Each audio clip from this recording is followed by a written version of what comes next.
Okay, let's restart. Welcome everyone. Welcome to the annual conference 2022. And thank you for the patience. We've solved all the issues, so now it should all be fine. And it's so good to see you all in presence, finally. And a special shout out to all of you, especially the ones who came from abroad, from all Europe. Thank you. And I assure you that these 2 days will be very inspiring and exciting. So yeah, very happy to see you. I'm Filippo Angarano, one of the project managers of the annual conference, and we intend to make this event really formative, inspiring, and enjoyable as an occasion of cultural exchange. And we gathered here today to have many activities today, but also to show that our passion is what drives us and what is uniting us to realize projects and works, also events such as this one. And now I'll leave the floor to the other two project managers. And please an applause for our two splendid ladies, Francesca and Ilaria. Hello. Yeah, as Filippo said, I'm Ilaria. I'm one of the other project managers.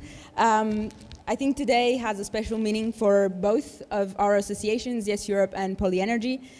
We wanted to celebrate the return to live events, and no better date than the Earth Day. If we're here today and tomorrow, is because we believe that sustainability, environmental awareness, and energy development those are just not words, but they represent both the goal and the path that we intend to live by. We intend to make the best out of these 2 days, and with activities and encounters that we hope will encourage you to take action, and that will also give the proper recognition to those realities who have already acted alongside our ideals. So yeah, you go, Francesca. I'm Francesca. I'm bad. I'm going to read this speech because I don't remember it. Sorry. Fair enough. During this month of preparation, we have experienced that how determination, patience, a lot, and commitment bring amazing results. We connected people with different mindsets. We reached both big companies and also innovative startups, and we spread the interest of our contents to many numerous realities. And this is just the beginning of what two entities can reach when efficiently cooperating for a common goal. And this event will symbolize the result of such potential and the first step to the way forward. Because only those who share the same motivation can pave the way to true innovation. And there's no better motivation than using all our energies for the topic we want to share with you in these 2 days. Now, I leave the floor to Marco and Dimitri, our president. Marco, you go first. Proof? Okay. Hi, everybody. I'm Marco Bosco, the president of Polyenergy. Welcome, everybody, to the annual conference 2022. And now a brief introduction of who we are, what we have done in these years, and so on. We are Polyenergy, a students' association born in Turin in 2018, in the rooms of Polytechnic of Turin. And as you can understand from the name, our core business and core topic is the energy. Of course, also sustainability and environment and innovation. And we deal with these topics by organizing events, hackathons, webinars, and panels, and events like this. I hope it doesn't explode. Okay. This is who we are. These are some photos from the previous events. We take part to the Italian Tech Week, and also last year we did such a great event that I will always bring in my heart, that is called Fix It. That was like kind of an annual conference, but just online due to a reason that everybody know, unfortunately. And then, I don't know if I have to go faster or slower, but anyway, you are understanding me. And this is us. Polyenergy is led by a board of directors, of which I'm the president. And here with us, I have the PM that is fled away, Francesca, that is also the vice president, and Mattia, that you have met in the entrance, that is the treasury, and all the responsible of each area, so Francesco Carrone, Daniele, Alina, that is not here, unfortunately. And then, am I missing someone? No. Andrea? Yes. Okay. What is Polyenergy? Polyenergy is a students' association that is trying to develop a bridge between the university world and the job world, because we know that university is not always able to let us introduce in the correct way in the job, in the work experience, in the work world. So this is us. We are helping students to gain experience in contacting companies, organizing events, projects, everything related and correlated to energy and sustainability, like these events. But we are always trying to improve our soft skills that we know that are very requested from the job world. So I think also for these reasons you are here with us today. Am I going too fast, or I don't know. These are some events that we did in the past. As I was saying, we were born in 2018, but we have had an extremely exponential growth. And for these reasons, we did such a different numbers of events, many of them international, many of them national. We have collaborated with Stellantis and all other companies that everybody knows. And these are some of our previous collaborations. So you can see some international institutions, international companies, and so on. And so, yes, we are always eager to help students in these kind of activities. So I don't want to do recruitment in this moment, but we open the recruitments in October. So we are everybody happy if you will send us an email and get to know better. I leave the floor now to Dimitri, the president of Yes Europe, and enjoy the events. Thanks.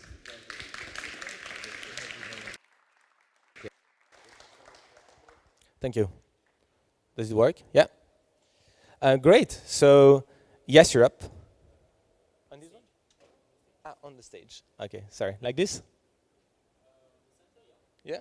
Okay, perfect. Sorry. So, Yes Europe, young leaders in energy and sustainability. As the name says, we are a European community of young people passionate about energy and sustainability. And our vision is to empower youth to accelerate the energy transition. So who are we? So our community is constituted of students and young professionals. We have people studying bachelor, masters, PhDs, and people with a bit more experience. They are brought together into one single community. We believe that the energy transition requires systemic change. And this means that in our community, we have people with different backgrounds. Obviously engineering, many people here probably studied engineering, but also people with experience in policy and business. And what we are doing is that we are providing tools, hard skills and soft skills, so that people can take responsibility, gain knowledge, and find solutions for the energy, sustainability, and climate change crisis. Our community. As you can see here, we are present in more than 20 countries across Europe. And we work the following ways. We have a local community where the people work relatively independently, and they take into account the local constraints. And on top of that, we have an international community that is bridging all the communities together and that are acting on other topics.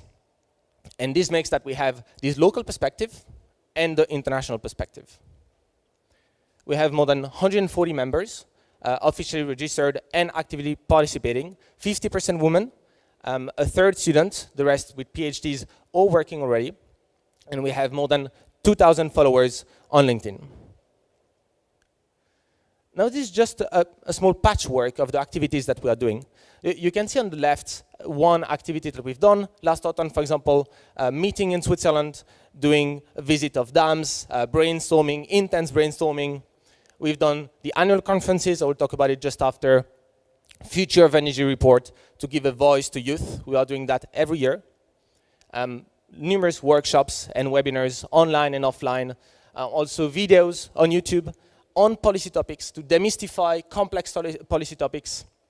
And talking about policy, we've also done some summer camps on Green Deal and carbon pricing, Climaton to find solutions in 48 hours to problems related to COVID, and the energy transition podcast, mostly focused on startups to give also a different perspective. We give a pen to people as well by allowing young people and members to write blog posts. And finally, numerous partnerships, either to gain knowledge, also to teach our members' specific skills, for example, climate risk. And finally, like the annual conferences, and it loops back a little bit to the history of Yes Europe. It started in 2016 at EPFL in Switzerland, Lausanne, where essentially the idea was to bring people, students from different countries together. And then it went on. The first one was with 50 people. And then it went on in Berlin in 2017 with more people, 2018 in Madrid, 2019 in Delft. That was the last one before COVID. And then there was supposed to be the one in 2020 in Torino. It has been unfortunately postponed due to COVID. So we decided to do the one in 2021 online. And now we are finally here together, thanks to Polyenergy and the team of Yes Europe who organized that. And we are all very grateful and very happy to be all here together finally. After 2 years working online, we are finally together, and we can finally see the faces of other people other than just in front of the screen. And so this is 2022, and it opens a little bit to what is happening in the next years. 2023, next annual conferences, other projects that we've already started and we're going to go on later on. And so we are going to talk about this on Sunday. We have another side event where we'll brainstorm about the next steps. And finally, I think we can do a round of applause to all the organizers here who made that possible. Thank you.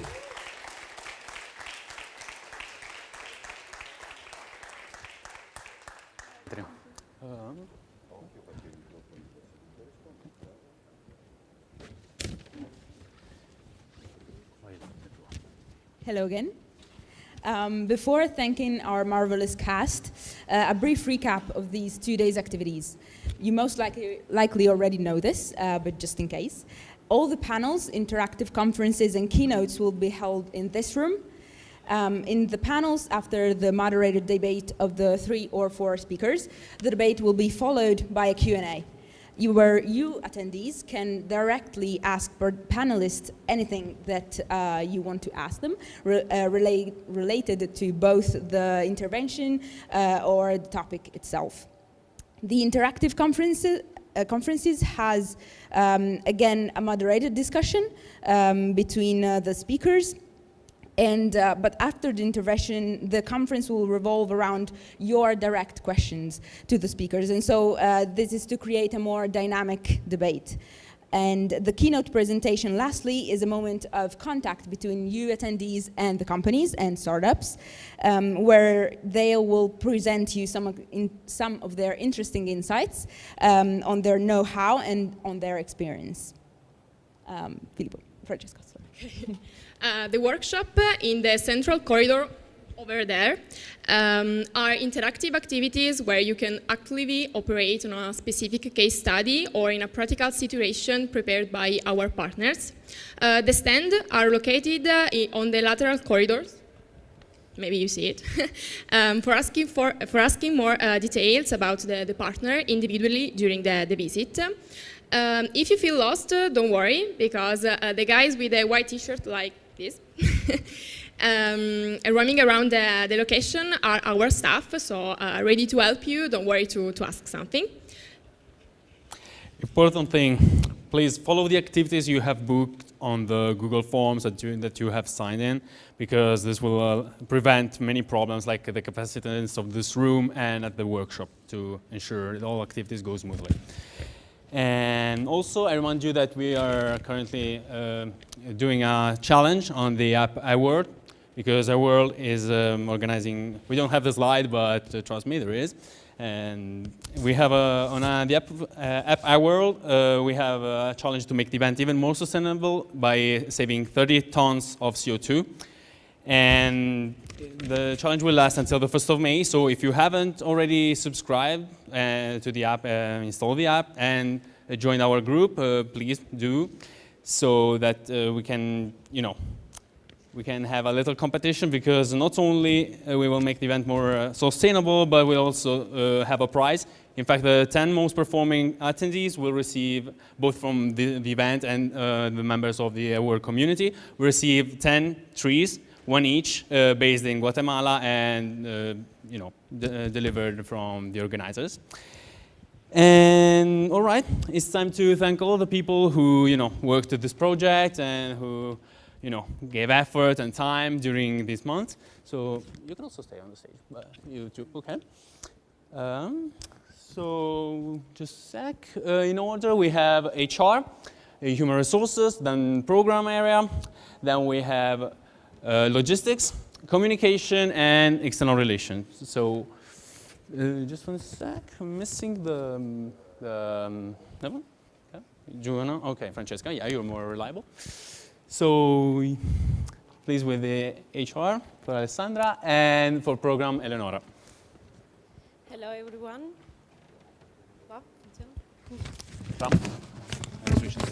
My name is Alessandra and I'm part of the Human Resources team.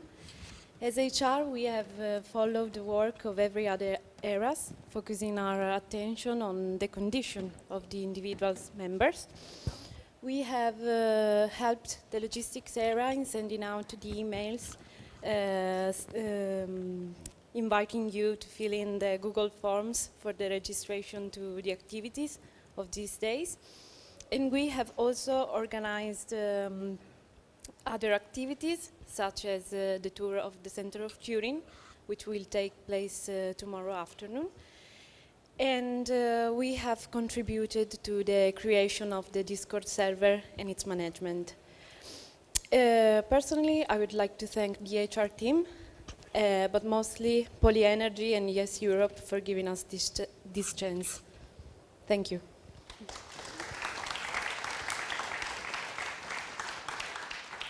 So hi everybody, also from the program team.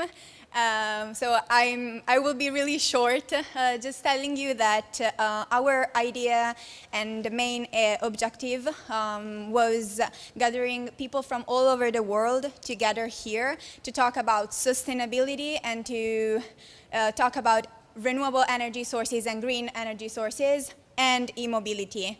We wanted to gather expertise, people that have a certain know-how, companies, partners, that can give their contribution to teach us and us what does it mean to live in a world where sustainability is still a little behind. And we wanted to contribute ourselves with our knowledge, coming from universities, with our new ideas, with our strength and energy to change companies that are now acting in the world. And in order to make the program complete and in order to involve each sphere of our lives, we tried to guide you through the Sustainable Development Goals set by the United Nations. So we are trying during these 2 days to show you how each of you can make an impact, and everybody can just follow one goal. And if everybody followed one goal, we could really make a difference. So this was our main objective, and I hope that through your interactions and your contribution, we could make these events successful together. So I leave the floor to my other colleagues.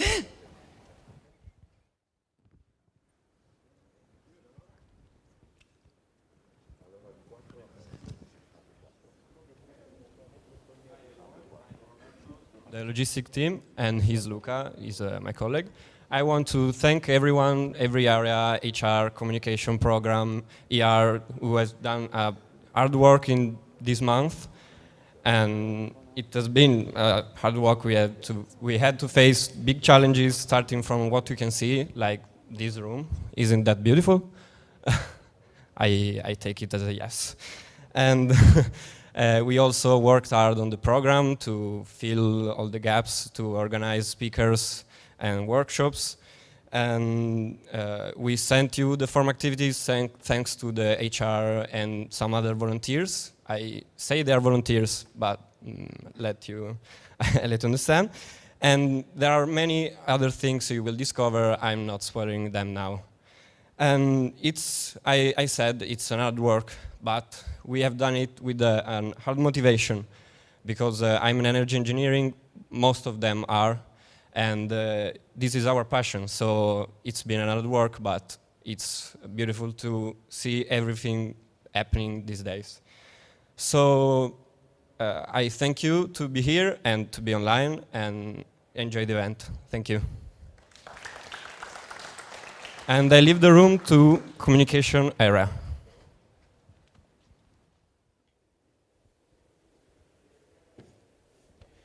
Hello everyone, thanks to attend this fantastic event. I'm Daniele, I'm a member of Polyenergy and the head of press office area. She's Michelle. You want to present you? I'm part of Yes Europe and I was one of the co-management referent. Yes, communication area is very big. In fact, we are a lot of references. I'm the reference of press office, and there is Claudia Ciminieri that not been here. He arrived in this morning. There is Michelle, as we said. There is Serena, Samuele. There is Luca. We are working into the entrance of the Heritage Hub.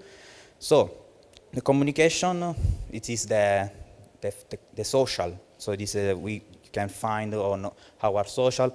If you want to follow us on Instagram, LinkedIn, it's the final result of this communication strategy. And there are lots of steps of our communication. Let's begin to press office. We are the area which task is to write copy, write post. And I want to thank the external area here. We are presenting you after us, and the partner which gave us all their materials to product them. Or then, when the press office area built this, the writing of the post, of the copies, there is the graphic area which are delegated to product the reels, post, carousel, images, so lots of things, and then they are ready to be published. So this is you can find on the social the final result, but behind there is a lot of important work. There is a passion of lots of people who work. Some of you are inside. I want to thank all of you for your time to spend with for this event. So I thanks to all of you to stay here, because after this work, or after the strategy, the communication strategy, I think it is good, because if there are lots of people already, all things are good.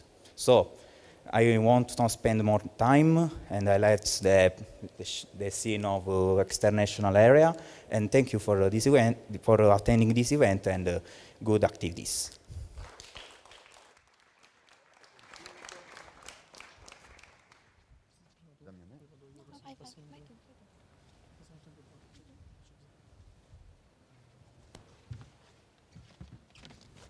We will sit because we are old. So hello everybody, I'm Francesco. I'm the head of external relations in Polyenergy, and I am one of the partnership lead with Daniela, if you want to introduce yourself too. Hi everybody, I'm Daniela Ricci. I'm deputy head of external relations in Polyenergy. Okay, thanks. So I'm texting some notes because I'm not good as my colleagues and I want to remember something. So my aim here is not to bring you, of course, but for giving you some introduction about our work in external relations area, and to introduce you our principal aims. The first aim was choosing all the best expert representatives with the program lead Eleonora for giving you the best panel discussions, keynote, and some workshop, something else to enjoy your event. And the second point, the second aim, was to collecting money, so fundraising activities, in order to make this event here.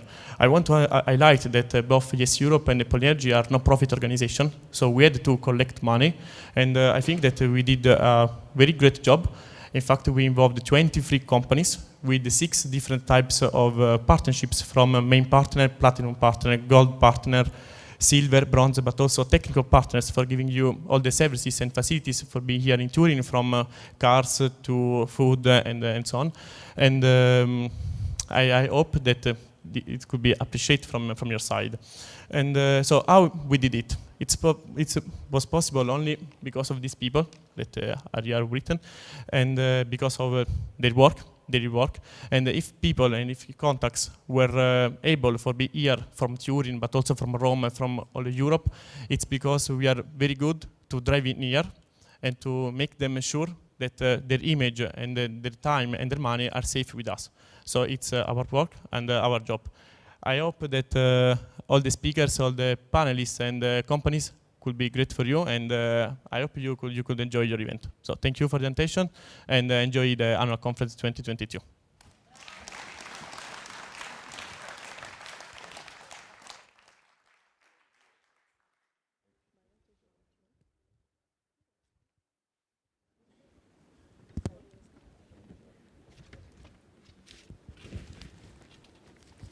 Hi for the third time.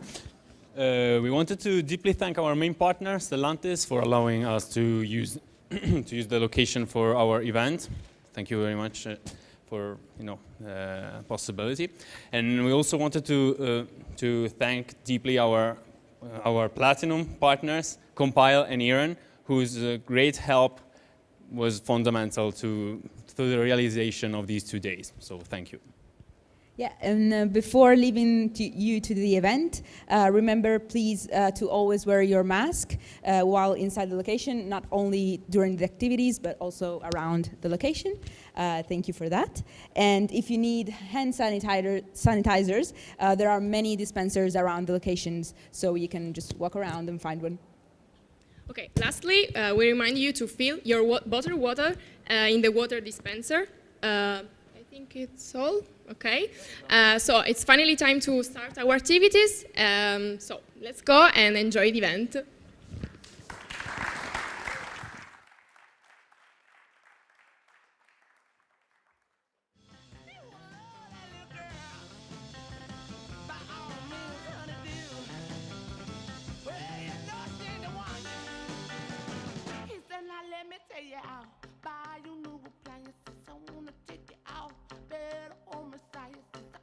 Take it out. I wanna meet your kids. I wanna take it home. Tell me where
then, scusami, tu ti siedi su qua e poi sarete in quattro sul... Ok, loro perciò li inviti tu? Ok, perfetto. Allora, parte con il numero 1, poi lui invita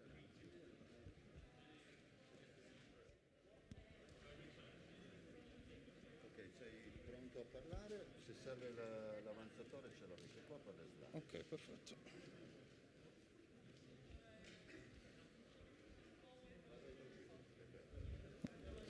Hello, everybody.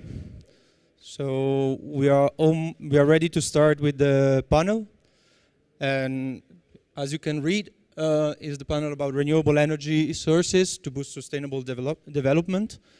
And we are going to have 3 amazing speakers here, and I will introduce them one by one for now.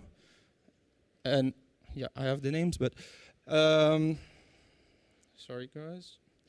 As you might know from before, I prefer to read so that I'm sure that I don't mistake any name. They're Italian, but the first one is actually Austrian, Stefan Schwarzinger, and I hope I say it correctly. And if you want, you can come on stage already. A big applause for Stefan.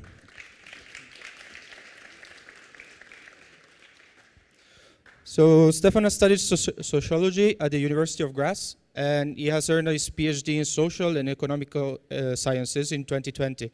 So fresh graduate. Since 2016, he has been involved in international research projects on climate-relevant behavior and on the adoption of energy efficiency technologies. As a consultant, he has supported decision makers from various industries in the development and implementation of data-driven solutions, and as an occasional lecturer in higher education, he teaches empirical and statistical methods.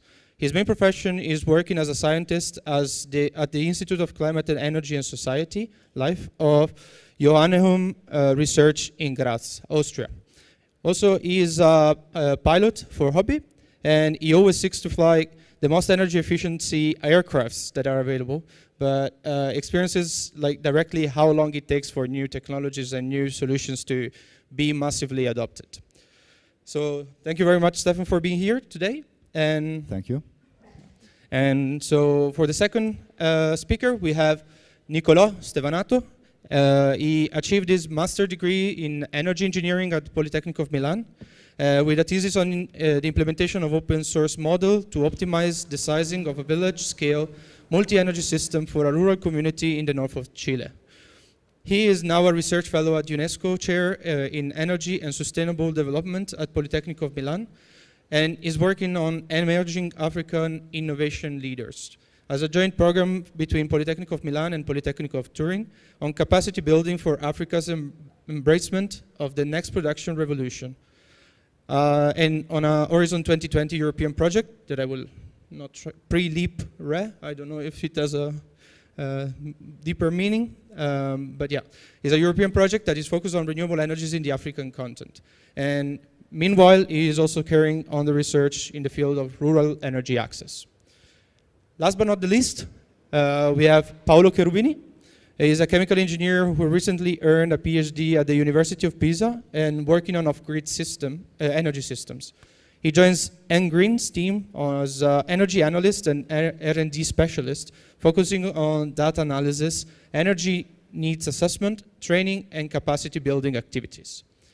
So welcome to the stage. And yeah, thank you. So in order to be a little bit on schedule as well, let's not lose more time.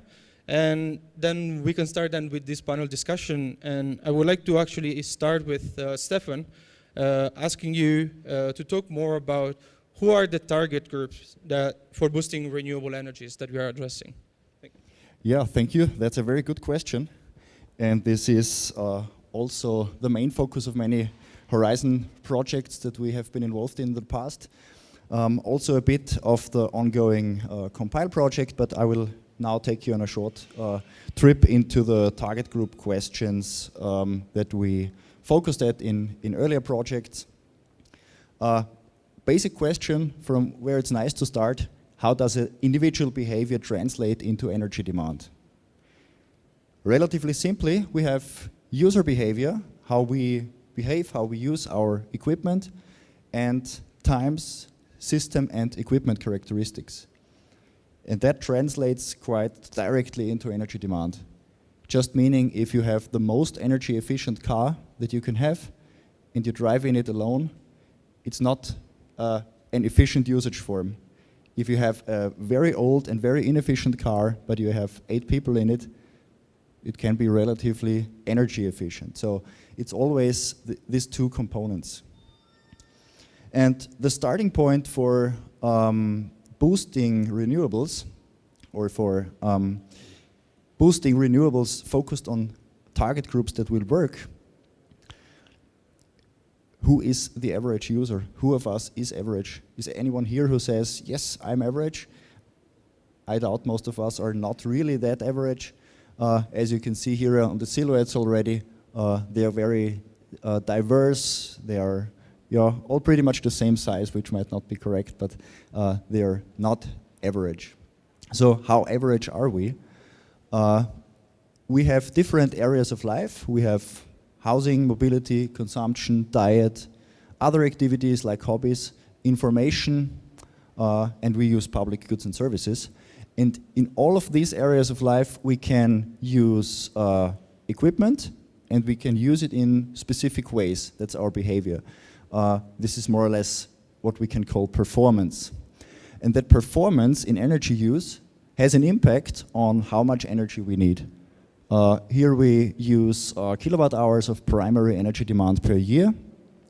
And each of us, for example, person A has a relatively high impact in all areas, or person B has another profile relatively low in all that areas, or person C, quite a random walk. And all that that stands behind the profiles, the driving factors, are things like the situation we live in, how old we are, how much we earn, where we live, the mentality, which is psychological aspects, how we think, how we perceive the world, what are our values and attitudes. And it's very much also influenced by the context, by our cultural, historical, political, legal framework condition, economic frameworks, etc. So we have no chance to be average, because the background conditions for all of us are very, very specific. And just one thing to note, we say there's no individual choice about the consumption or the use of public goods and infrastructure. So we say, in a lifestyle perspective, this is a point where we are relatively average, because it's not your free choice when a fire starts at your home and they need to come and put it out. So that's the only aspect where we can say they are really, we are really all average. We had a look at 31 countries across Europe, and we were able to identify 6 groups with very specific behavioral and energy impact patterns, and we found out that if you look at the 100% baseline, which would be the average citizen, this does really not exist. So the average person is not a useful target group. We see they are distributed very differently across Europe. They have very, very specific profiles here. For example, this one, relatively high impact in housing, which is very much caused by living in single-family homes, more than average. Or this here, many retired people, elderly people with a not very high energy demand in information. Or this one, relatively, people with a relatively high socioeconomic status, they tend to use newer, more efficient technologies, but they use them very extensively. So in the end, they still have a very high energy impact. Or here, a group that has a relatively low energy demand across all areas, despite having old technologies in place. They just don't use them in a very energy intensive manner. Or here, another interesting finding, the last group, very low at mobility. They virtually don't fly, they don't drive too much. Very specific profile also. And this is something that you cannot only have a look at across Europe, you can also zoom in and look at a certain country. Here, the example of Austria, where I come from, pretty much the same situation. The average citizen is no useful target group. So what are the takeaways? We have a few key variables for strategic design. We have the technical systems and the equipment that is currently in place. We have the different user groups and their behavior. They have their own socio-demographic characteristics, spatial situations and associated needs.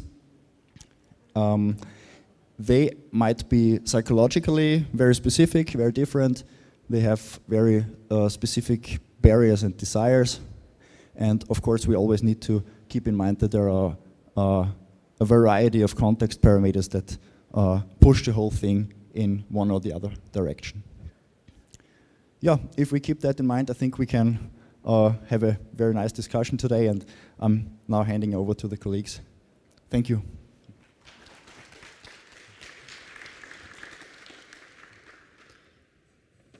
Thank you very much, Stefan, for your presentation.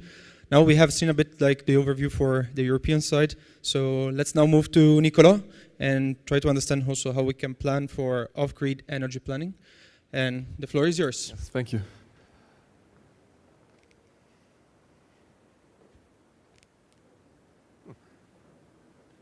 Okay, so I went one too much. Okay. So thank you, Stefan. I actually would like to start from the name of this panel, Renewables for Sustainable Development. And attached to Stefan's presentations, he talked about behavior and how behavior influences energy uses. But changing a bit the perspective, we today tend to confuse sustainability with one specific aspect of sustainability, that is environmental sustainability, okay? But let's remember that sustainability has 3 pillars, and the other 2 are social sustainability and economical sustainability. If we move the look from Europe to the African continent, or to the south of the world in general, if you want, well, renewable energies can be an important drivers also for the social and the economical development of communities.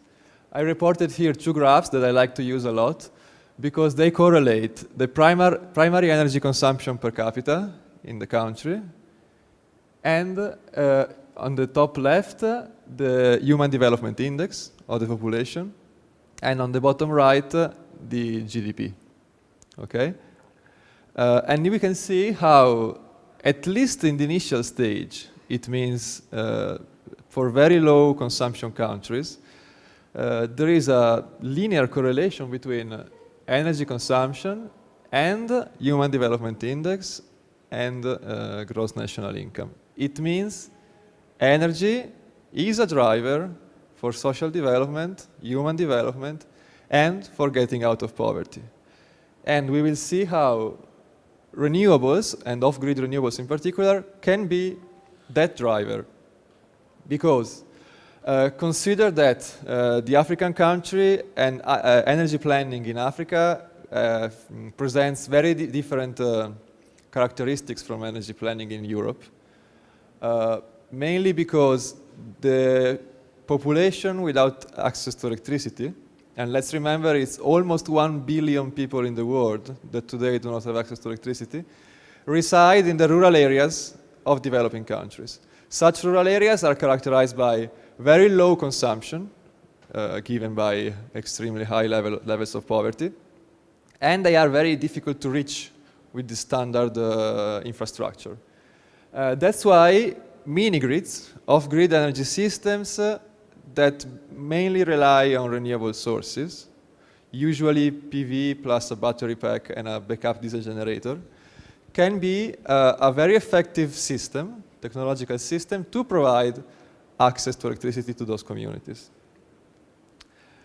There is, among the 17 Sustainable Development Goals, in fact, the number 7, a goal dedicated to access to reliable and affordable energy to all by 2030. That's mainly my area of study.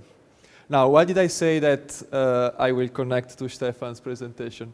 Because we as well ask ourselves, how do we properly manage these scarcely available resources, both monetary and natural, that we have to maximize the impact of our implementation of mini-grids.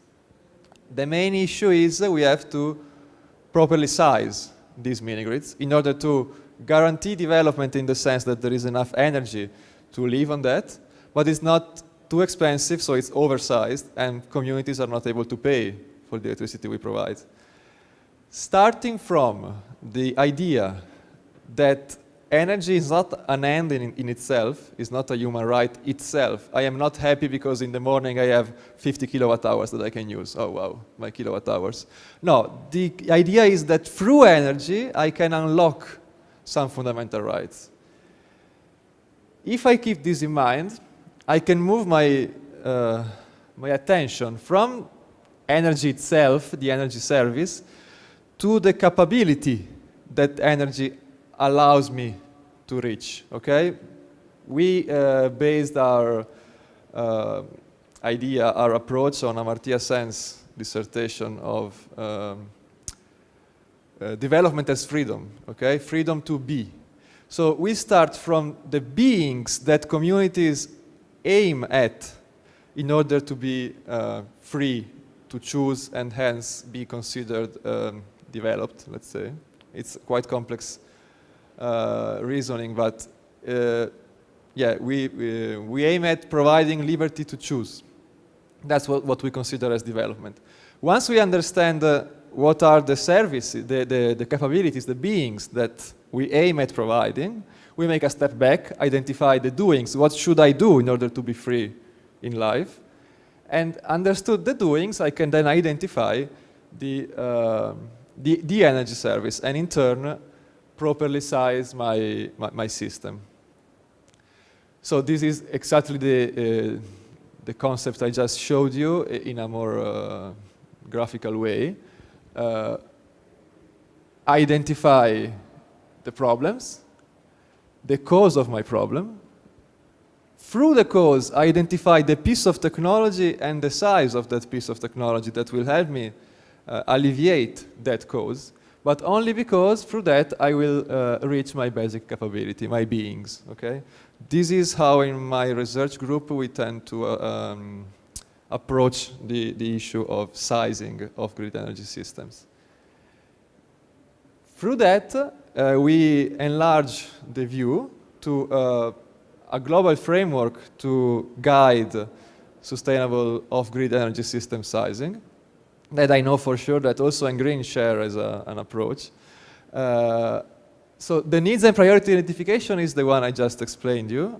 We, instead of saying we have to provide 50 kilowatt hours per day per capita, we say what are the needs of this community. That will for sure will be different from needs of other communities in other parts of the continent or of the world. Once we identify that, we translate it into energy demand in the diagnosis phase. At the same time, we identify availability of natural resources, because if I say solar power is the best, I will go only for PV mini-grids. And then I realized that I had a small river next to the village. I could have implemented a much cheaper and much more reliable mini-grid with the hydropower. So also identification of sources available. Strategy identification means there is no silver bullet for access to electricity. It might be a mini-grid, but it might be extension of the national grid. It's not always the best option to go with a mini-grid. So try to not forget the entirety of the approach is key. Then we go to the traditional part, design. That's what I do mainly, mathematical optimization through linear programming of grid energy systems. But then we don't stop at the sizing of the system itself. We also take into account some complementary activities not strictly related to the energy service, but that we understood are fundamental to ensure sustainability, long-term sustainability, such as access to market, access to services. If I provide a mini-grid, but I do not provide, for example, microcredit or access to a market to sell the goods that through the energy I was able to process, then maybe the mini-grid will fail because population will not be able to make full use of the energy we provided. And then finally, we identify the potential impacts of my action and ask myself if I actually satisfied the needs that I had identified in the first place. So that's a brief overview of our approach on renewables in Africa. Thank you. Thank you very much, Niccolò, for your presentation. So we now can go forward with Paolo, and which is going to bridge the two topics a bit more and try to provide some practical example and explain us like what are the technical solutions for sustainable development. Okay. Ready to go? Yes. The floor is yours.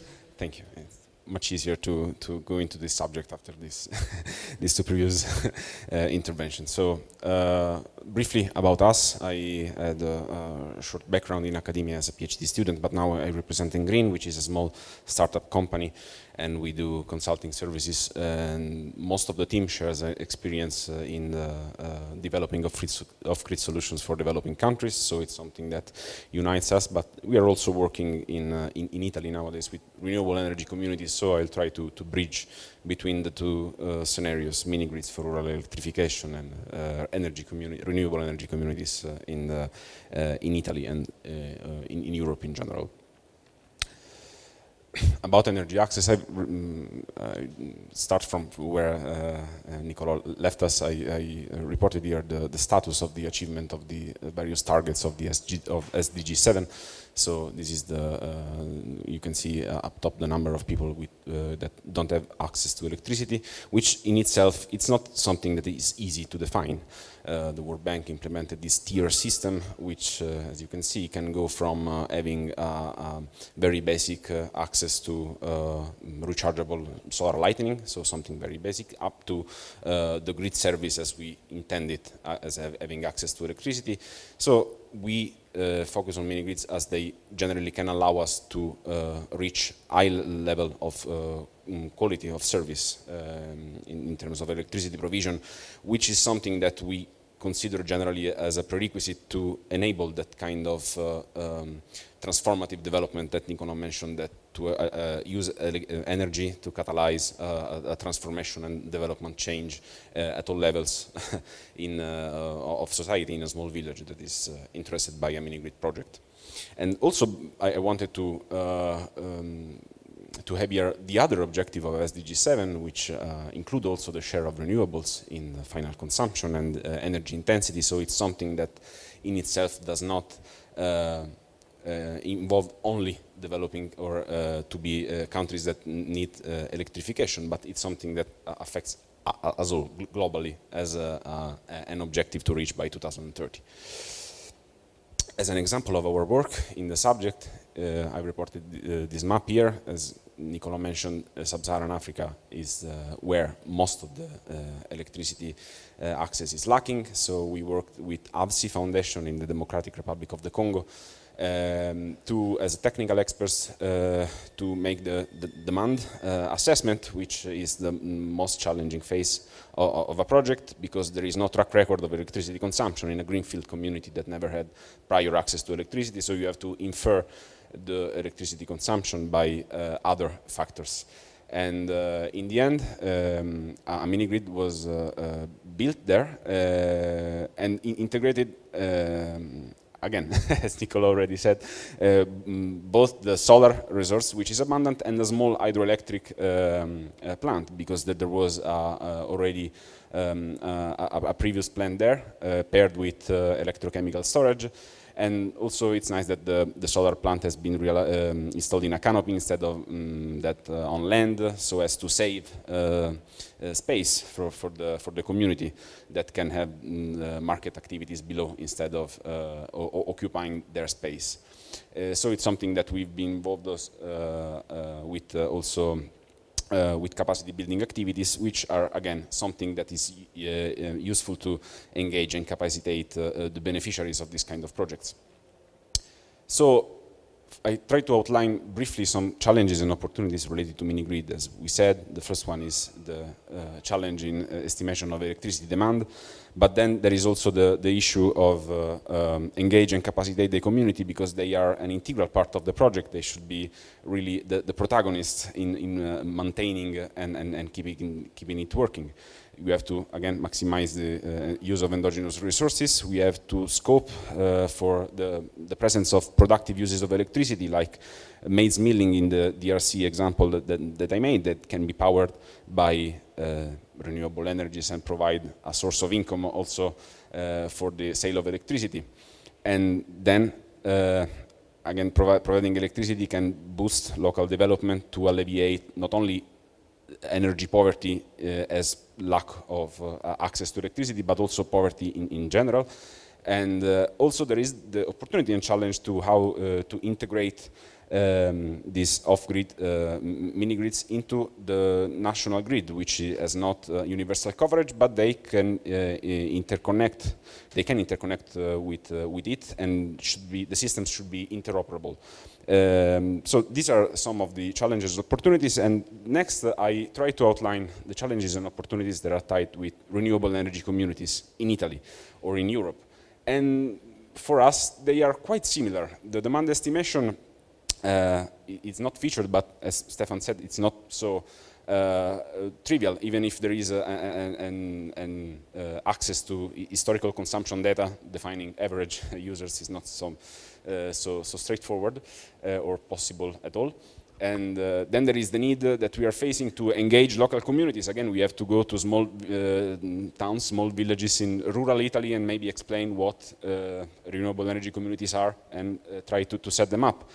Maximize the use of endogenous resources that are available for renewable energy generation. We have to seek for productive uses of electricity, because the incentivization works on self-consumption on daily hours where there is sun availability, given that the solar is the prevalent source of energy. So we need to integrate also productive activities into renewable energy communities. And then also the European directive suggests a possible adoption of energy communities to relieve energy poverty, which is something that is very much dramatically urgent now with the ongoing energy and international crisis. So it's something also a tool to alleviate energy poverty in the European context. And we have the challenge to integrate them into the legacy infrastructure of the centralized grid that we have. So as Engreen, we promoted a very small renewable energy community in Abruzzo. We call it Balzer, which is something that is very much typical of the Abruzzi. It stands for Valle Vignali zero emission, and we intended as a laboratory also to test some remote control. It would be nice to have a vision of integrating also renewable energy communities with each other, and maybe eventually have them participate in the flexibility market. So and also here rural electrification has a new meaning, because we are not bringing electricity to a community that has no access, but we are providing the shift to a clean energy vector in communities that are served by the central grid infrastructure, and that maybe need some form of regeneration also on the social standpoint, because they are very isolated, they are being depopulated.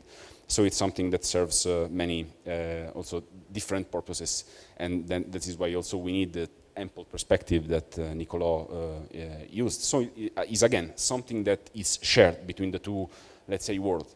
So our experience, I think it may be interesting in this context, because we went maybe backwards in that usually maybe the approach, or at least the mental image for scenarios of energy intervention in developing countries is that maybe international experts are exporting some kind of knowledge and technologies that maybe as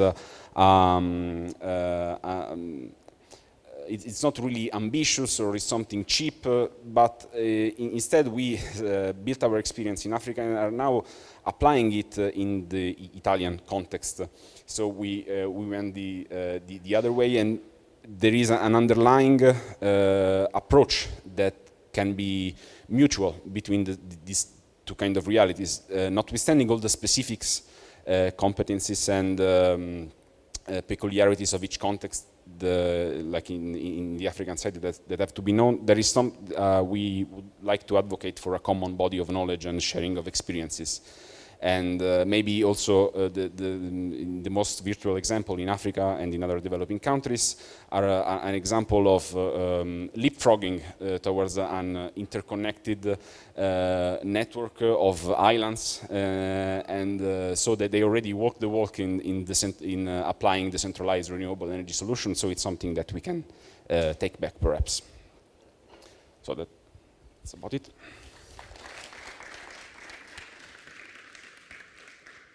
Thank you a lot, Paolo, and thank you a lot for all the panelists for their intervention and for bringing us a better view of their own work in their everyday life, and also for sticking with the time, which is something that is also very valued. So also thanks to this, we have now the possibility to have some questions and answers being asked from you. So we have around 15 minutes, I think, and I think Eleonora will go around with the microphone for you to ask the questions. So I will, don't be shy. If somebody has a question, I see one there.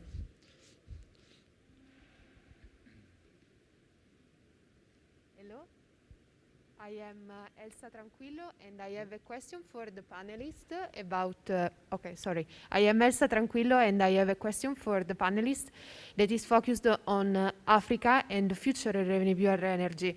Rather, I'd like to ask whether, considering all the issues related to the African continent and also the impact on the continent of climate changes, whether you believe that it would be possible to reach energy independence for the continent and rely mainly or hopefully only on renewable energy. Thank you.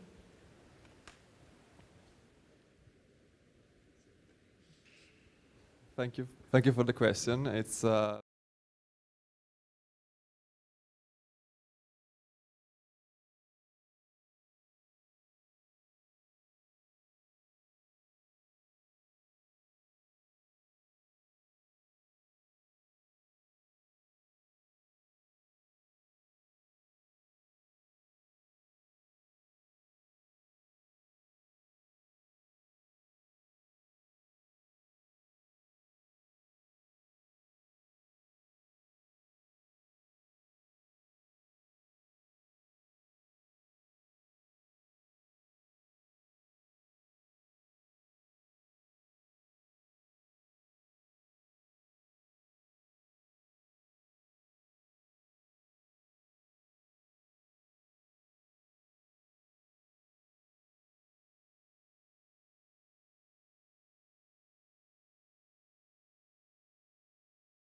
can be changed so that we can convert to that 100% renewable energy. Like, it is one of the biggest challenge right now. Yeah, thank you. Thank you. That's also a complex question, of course. I I mean, my personal impression is that we have actually 4 questions that we have to answer on the way towards decarbonizing and making the energy system sustainable. It's the question who consumes how much, of what, and why. And I mean, how much is something that we can measure technically. Who is something that we can get out of surveys. Yeah, I mean, actually the why question is the key. And for me, it's always a bit tricky to define a clear line. For example, as you mentioned earlier, the 50 kilowatt hours per day. Is that a line that can be clearly defined? So how much is enough? Where can we draw a line? For which group can we draw a line? At which level? So, yeah, actually, it's really a bunch of questions that we have in a row towards sustainability, and besides decarbonizing, it's definitely reducing the demand. So, but it doesn't always go hand in hand, because we have that huge problems with the rebound effect that each efficiency chain is consumed by a plus in consumption. You have a car that consumes less and you drive more because you can for the same amount of money. So there's many systematic and also psychological and economic issues on the way. Sorry for not providing a perfect answer.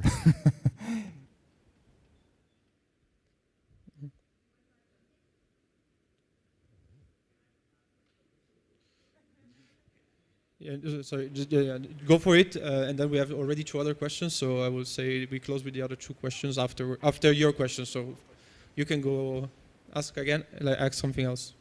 Okay, my next question is about the social sustainability aspect in Africa. In a continent that has a lot of conflicts going on, how do you see energy communities grow and be dependent on renewable energies for their economic growth?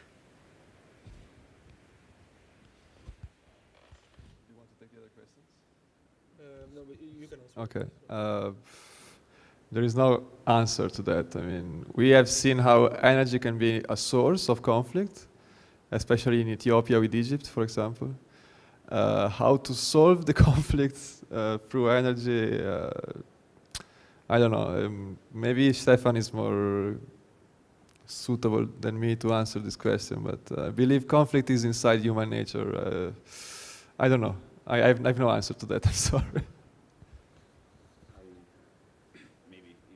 I can add something. The case study that I showed you, the Ijwi in the Democratic Republic of the Congo, is in the Lake Kivu, so it's very near to the South Kivu region, which is one maybe of the most problematic areas in the world. And I think that having local support in that case was provided by ATSI Foundation and the local province to scope apart. This was an island in the Lake Kivu, which was peaceful and out of the conflict, so hopefully it can be also like a seed aggregator, no, for showing or maybe initializing a more peaceful developmental trajectory.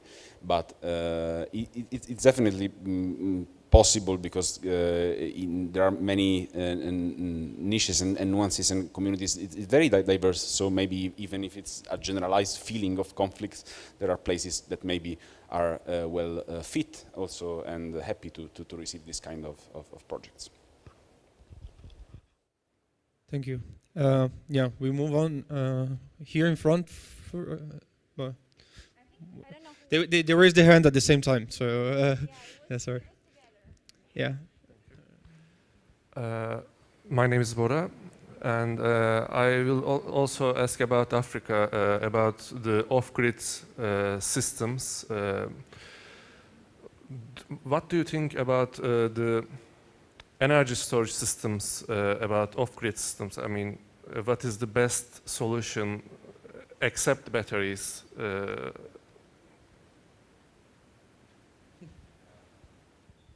Well, except batteries,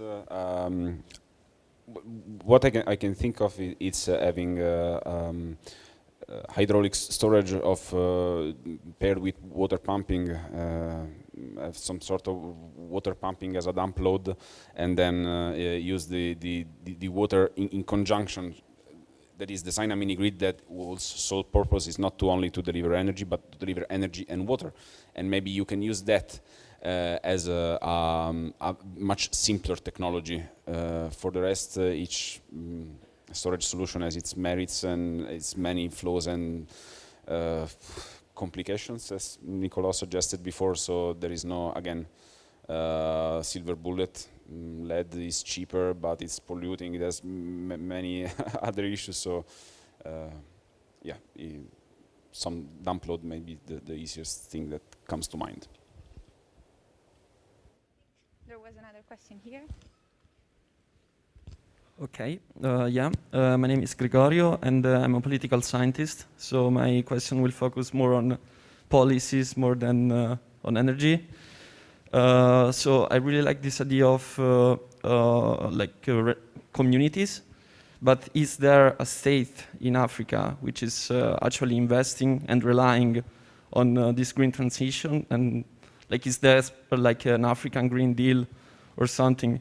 And since you mentioned Ethiopia, I'm not sure how much I would consider that a case of green transition. So if you can think about anything else. Thank you. This is a conjoint answer with me and Nicola, because we look at each other when we said Rwanda, because it's I think pretty exemplary state in its policies. It's very advanced also in all of grid regulations, and they are serious about mini grids, about having universal access. So they are very much committed, and but as there are also a lot of other states, they are more hit and miss maybe on some aspects, but Rwanda is scoring very well on all the indicators maybe of what an ideal conduct should be, perhaps. Perfect. Then I think we have the last question, and then we are done with the time, unfortunately. Thank you very much for your presentations. My name is Diana Shandrikova from Politecnico di Milano. I have two brief questions. One to Stefan. I was wondering what kind of methodology you used in order to study different countries. And the other one to Paolo, because I think that you have I'm sure you have a very interesting experience in managing these, creating these communities both in Africa and in Europe. And one thing that kind of astonished me, that you said that there are similar challenges in Italy and in Africa. I think it's a kind of disruptive statement, since we in Europe think that we are somehow in the in front of all the innovation, and our awareness should be higher. And I was wondering what kind of challenges you faced in Italy, which you did not expect to face when starting to work there. So these are thank you very much. Yes, I will try to keep it very short. It was the quantitative part was based on a huge standardized survey that we rolled out in 31 countries. We had 18,000 respondents, and we asked them quite detailed questions about their behavior, their daily behavior, and the use of their technical equipment. And we translated their answers into estimations for their primary energy demand in the areas of life that I showed by using life cycle assessment methodology. And beyond that, we had focus group discussions and in-depth interviews in all of the countries. Or not in all, in some of the countries, yeah. Myself, our involvement with renewable energy communities is really recent, but one thing I can say is maybe regulatory uncertainty. Because for African developing countries, we are very nitpicky because we have these huge reports saying, okay, this regulation is missing in these points, and we dissect everything that they should do. But in Italy, the situation is very much unclear at the present day, and all the timelines that should lead to the final implementation of the regulation for establishing renewable energy communities are very much uncertain. And they should have been ready by June, but maybe the whole process will end by the end of 2023. So that may be something.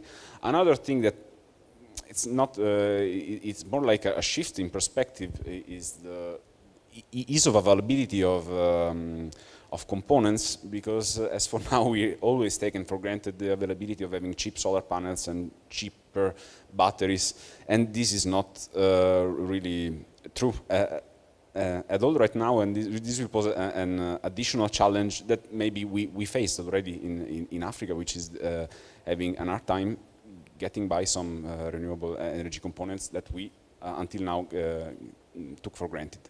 So these are the two main things that I was thinking about. Thank you very much for answering the questions, and we are a little bit over time, so we have to close it here for the question and answers, but of course there will be time for you to network outside and talk with the speakers if you find them around. If you have other questions, feel free to approach them and try to ask your questions later on, or maybe see if there are the stands that there are on the sides of the room.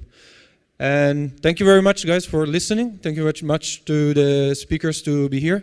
And I would like to have maybe a round of applause for both.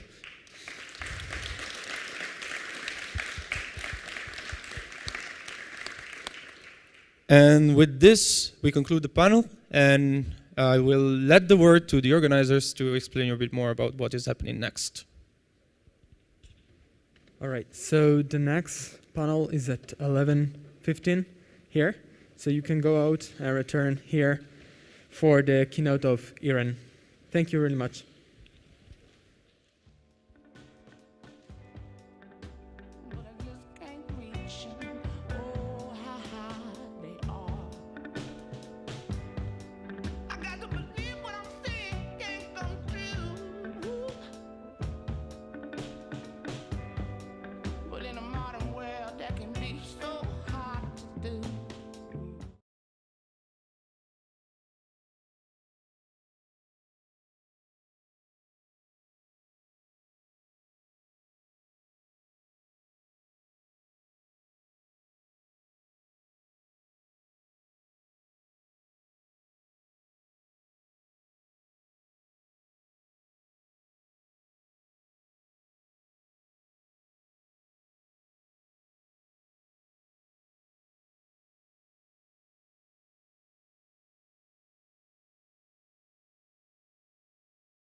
me.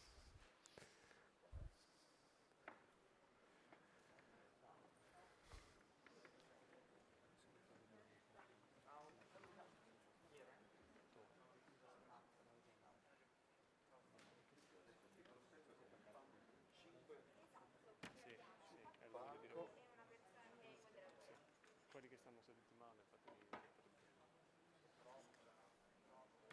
Sì, ma c'è il moderatore. Ah, io posso usare anche questo. Tu moderi da podio o Sì, sì, faccio qui. preferisci? Sì, sì, sì.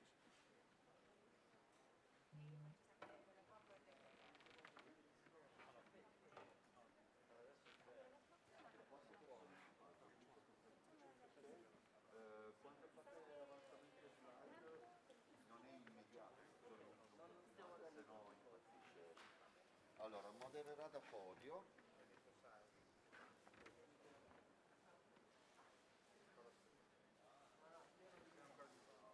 Me lo dici.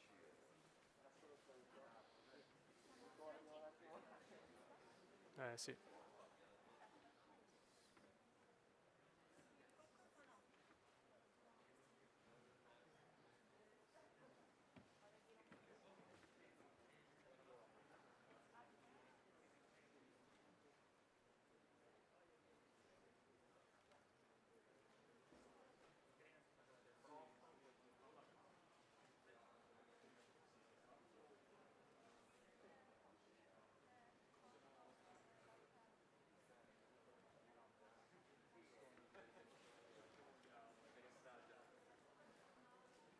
L'unica cosa che ti chiedo per moderare da podio è non stare troppo vicino Ok. perché è un condensatore. Stai a questa Perfetto, distanza. va bene, grazie.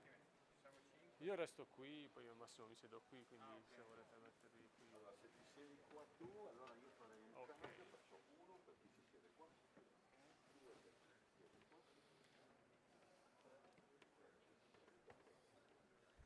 Ok, adesso abbiamo già 1, 4 sul palco e podio. Possiamo andare? Possiate Grazie. Cos'è il verde che manda avanti?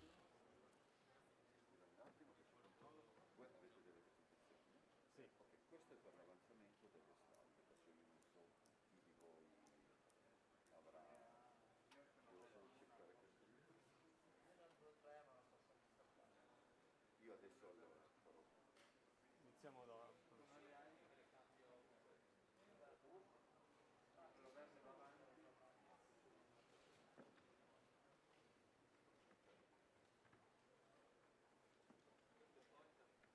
Anche l'uno è acceso, no? Che...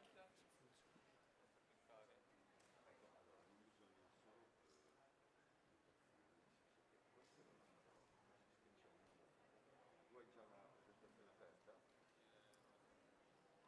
Allora, adesso ho io l'avanzatore in mano, schiaccio verde, quindi faccio vedere.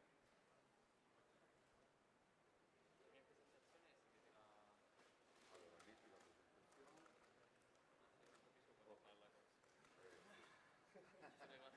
Ok, perciò con questo qua si schiaccia una volta, proviamo se vuole. E se uno deve andare indietro, qual è? Con il grosso.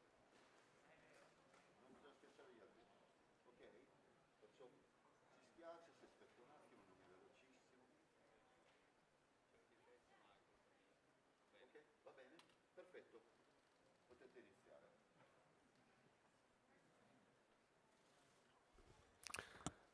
So, good morning everyone. Welcome to the panel, Energy Communities, the curvy path towards prosumption.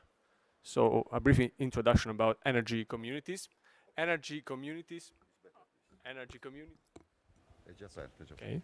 Energy communities are identified as collective actions that could help pave the way towards the clean energy transition and also moving citizens to the fore, putting them to the center of this transition.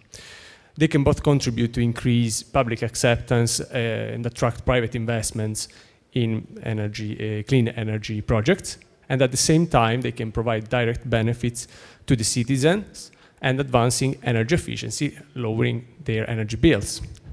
So, today we will talk about energy communities and their role in the energy transition with 4 experts from the university and from companies. Therefore, let me introduce you Professor Andrea Lanzini from Politecnico di Torino, Mauro Farucci, Head of Members PR and responsible of Energy Billing Service from Energia Positiva, Maurizio Ferraris, Sales Energy Market, Smart Energy Solution from MAPS Group, and Gianluca Serale from IREN, Innovation Manager from IREN. We will now start our discussion about energy communities with Professor Lanzini, that will give us a detailed overview of the energy community concept, highlighting their benefits and obstacles for the diffusion. I leave the floor to Professor Lanzini.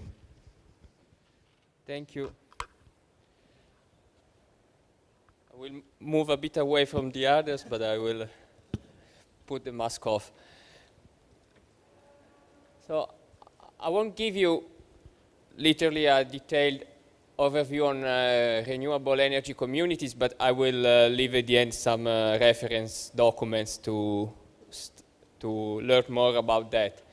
But I put here some questions as an icebreaker. So first, because to some extent I believe you heard about energy communities, and again, if you want to learn more, you have to rely on some proper documents, and you cannot get everything today. But if you have heard about them, so are renewable energy communities disruptive? Because there is a lot of interest around these energy communities because of the phrasing, of the wording. Energy community sounds appealing because it involves two nice words: energy, that is an important issue, and a community. So the branding is perfect, but what about the meaning and also about the disruptive of the concept? Well, in terms of technology, generally they are not disruptive. They are just about installing new renewable energy assets. And so we rely on the same assets that we know. So mostly renewable energy communities are made of PV panels in terms of capacity of generation, because the scale is such that you don't look for large-scale projects. In Italy, the single plant cannot exceed 1 megawatt. So you could think of a wind turbine, but more likely you just install solar panels, solar PV panels. Even in terms of digital technology, there is some innovation, and you will see some innovation about this, but anyway, there is also a lot of things that we adapt for the industrial sector. So about smart metering and optimization of the energy flows. So there is some work to do, but it's not at the moment much disruptive. Also, the infrastructure is the same infrastructure that we have. So we exchange the energy flows through community members using the distribution grid. So we should not build new infrastructure, even by the regulation. So for instance, peer-to-peer energy exchange is not what happens in an energy community. Like blockchain, smart contracts, peer-to-peer trading is not what is feasible now in the current European framework. You just produce and exchange with the grid, and the other community members will exchange the energy or just withdraw energy from the grid, and then you have a sort of virtual metering of what is happening and a billing. But anyway, do they bring environmental benefits? Well, yes, because they accelerate or they contribute to the energy transition towards a more decarbonized world. Are they good for the member in that they cut the energy bill? Well, the economics are not brilliant so far. So, but I would say that anyway, given what happened this year to our energy bills, I will be happy to maintain stable my energy bill, not to save on my energy bill. So for sure, having an in-house energy source could help to make your energy bill in the future more stable, less volatile. So eventually, are renewable energy communities disruptive to some extent at least, or not at all? Well, the paradigm is very new in that there is a new way in which citizens and also any other community member is engaged. So for the first time, we need the members to cooperate. So they need to agree on some sort of governance to manage the assets and to decide how to share the profits. So this is very new, and I think this is very disruptive. And you need to cooperate to get the maximum benefit also from the premium tariffs that are awarded for the energy that is hourly shared among community members. So, as I anticipated, if you want to read more, of course there are a lot of documents. The best documents are the most boring ones. So you need to read the technical guidelines from the Energy Authority, and in Italy from the entity that is managing the energy markets, GSE. So there you find the true information that is needed for a professional, for an engineer. However, if you want to have some documents to get an idea of what they are, in 2020 I collaborated to write this first position paper together with the World Energy Council Italy about collective self-consumption and energy communities. More recently, that means 2 weeks ago, we launched this other guide about energy communities with a social impact, and there is also a call in our region in Piemonte for this type of communities that is still running, and so you can get a bit more information, especially in the one on the left. You have up-to-date information on the status of energy communities, also from the regulatory framework, and there are also some templates for the contracts to establish an energy community. And that's it. So I know more or less what is coming after my presentation, so I want to give plenty of space for the next presenters. Thank you.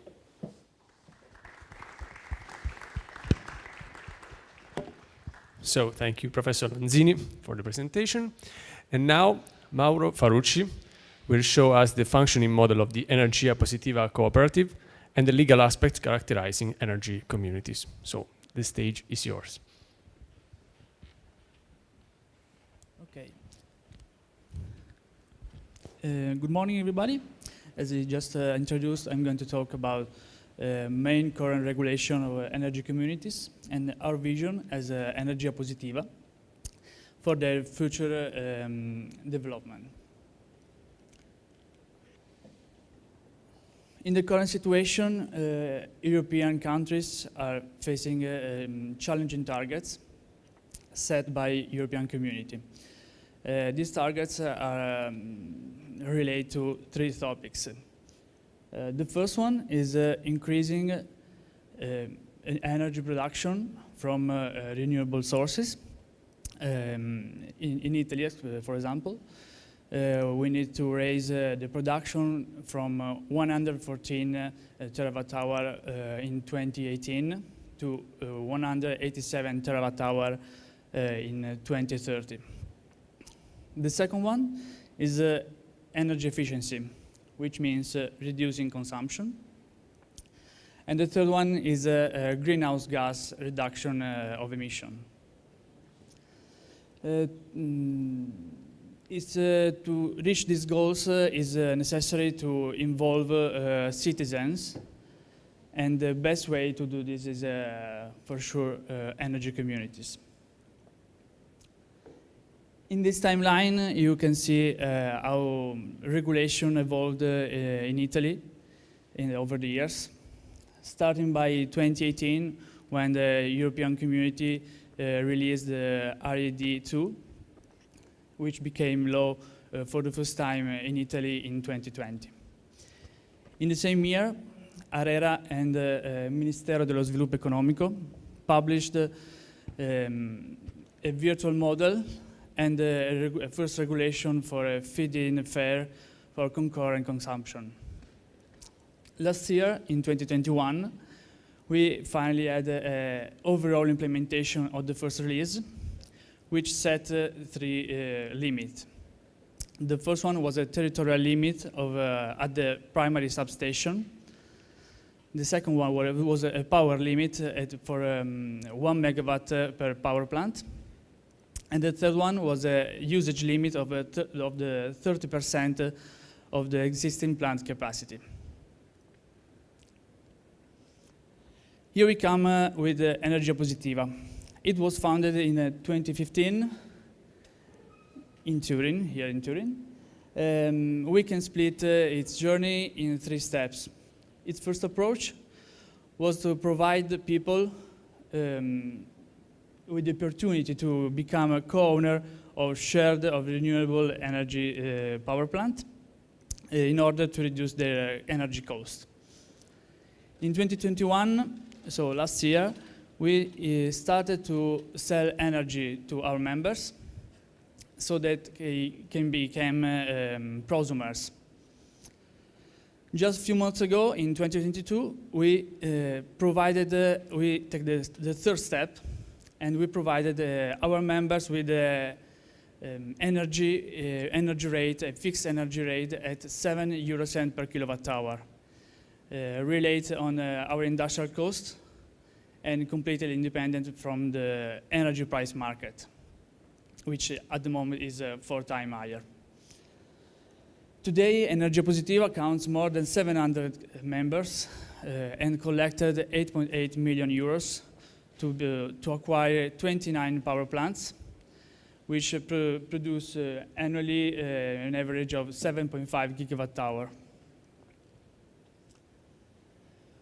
In these past 7 years, since our cooperative was founded, we learned that to make it happen, energy users need to have a primary role in energy transition.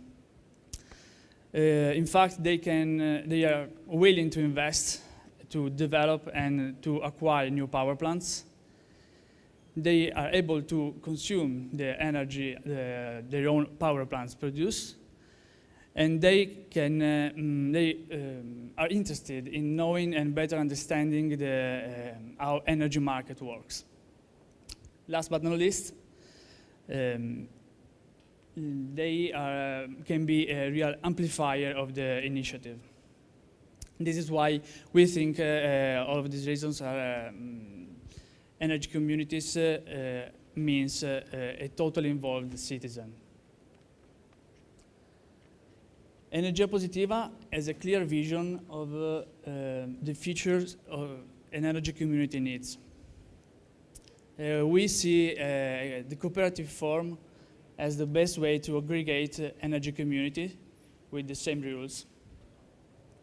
They might be composed by more than one power plant, especially located in industrial areas and on unused roofs. They're members of the cooperatives and the energy communities might be citizens as well as small and medium enterprises or local authorities who want to invest and develop the initiative. And in the end, we think they are able to provide a cleaner and cheaper energy to their members. Today, Energia Positiva is now waiting to a final regulation for the energy communities and ready to start working on energy communities by 2023. Thanks.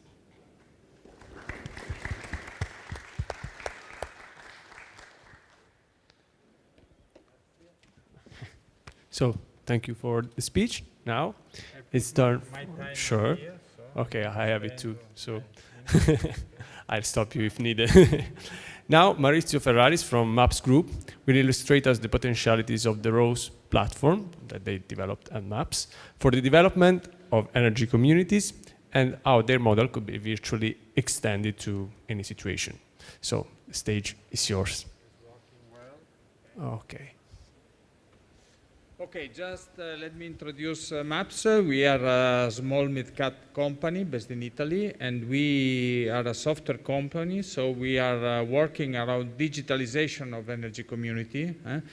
As Professor said before, it's not a matter of big innovation, disruption in terms of technology, but what is relevant is to manage different scenarios that are included in this new energy model. So, first of all, I'm proud to say that we are working around energy community pilot site with the Polytechnic of Torino, specifically with the Energy Center of Polytechnic of Torino. Around in the project of Magliano Alpi is a small town in Piedmont, here in near to Cuneo. That has become one of the most relevant pilot sites in not only in Italy but also in Europe, because implemented the first compliant RED II rule compliant energy community in a small town, and as you probably know, a small town is one of the main targets of the Next Generation Europe, what we call in Italy PNRR. Investment in terms of energy transition program, because we have more than 2 billion euro dedicated to energy community development in the small cities in Italy. So we manage this project that, as you can see, is not so big in terms of power of plant or number of users, but this is one of the main features of the energy community scenario. Are not big plant and big community, but are a lot of small plant, a small community that has to be created, and that will have to interoperate in the near future in terms of aggregation to accumulate their capability in terms of production and sharing of the energy. Okay, so where is the problem? The problem is not in so big disruptive innovation, but this is in the mix. To manage community means from the digitalization point of view, is a matter of mixing all these topics. That it means related to data management. For sure is a big data environment, because each device in this small smart plant require specific IoT data that has to be collected and managed. So it's a matter of cloud technology, it's a matter of IoT and smart metering, because we need to monitoring all the resources. It's a matter of analytics, advanced analytics. It's a matter of optimization, because we have to apply artificial intelligence algorithm in order to plan and to optimize the usage of the resources.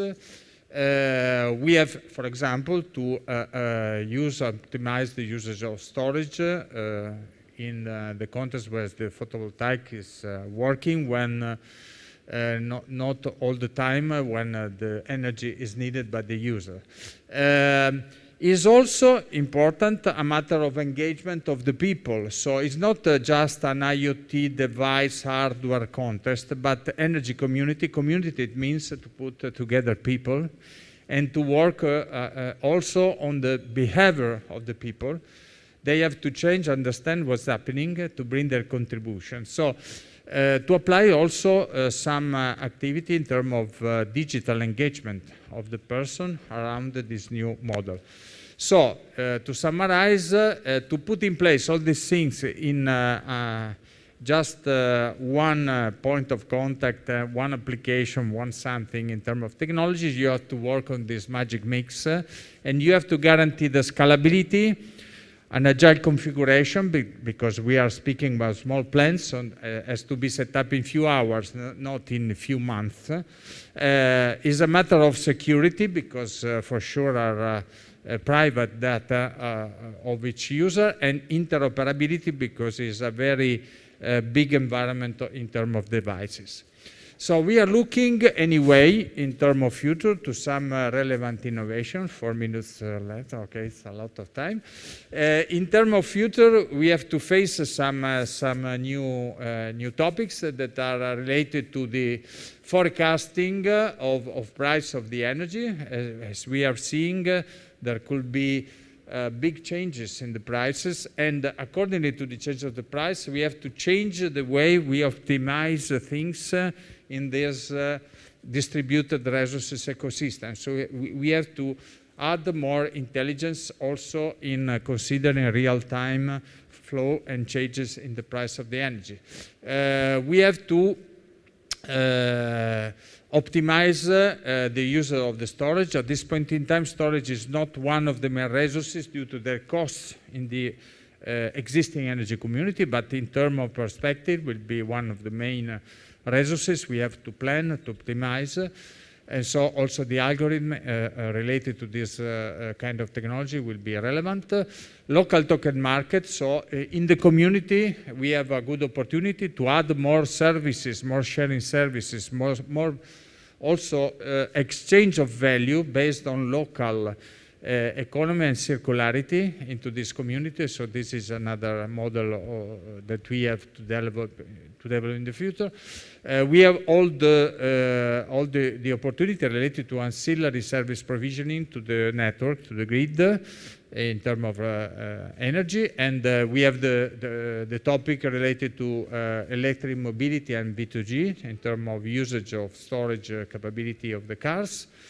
Automation and domotics that we can plan and optimize with the algorithm of this energy community. Also new biogas, hydrogen, and so on, district heating. So all the new opportunities that will add value to this model. Last but not least, relevant to put attention in the customer experience. So we have to bring people on board of this change. And so we have to teach and to incentivize the capability of the people to bring directly their contribution. So we are using data. You see the curve of the production that is made available to each member of the community, and we created the gamification around the objective, the goal to be into the curve and to achieve the best fit with the curve in order to have more incentive in the redistribution of the benefit of the energy community.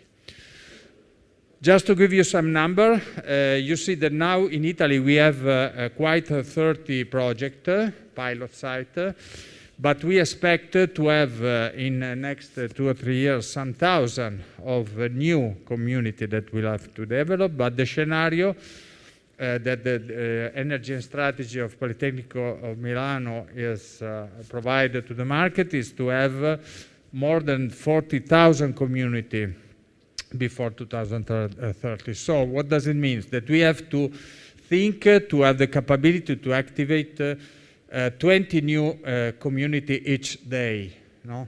What does it mean? That we have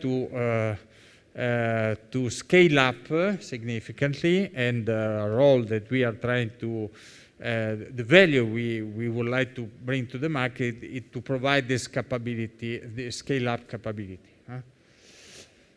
So, just to close, to go back is this, okay. Some key drivers for you is become predictive. Now all the energy system I've seen mainly are focused on monitoring, okay? So to take data, collect data, to monitor and to represent the data of what is happening. But the capability we need is to predict what could happen accordingly to the change of the environment, okay? The energy environment, the market environment, and the user behavior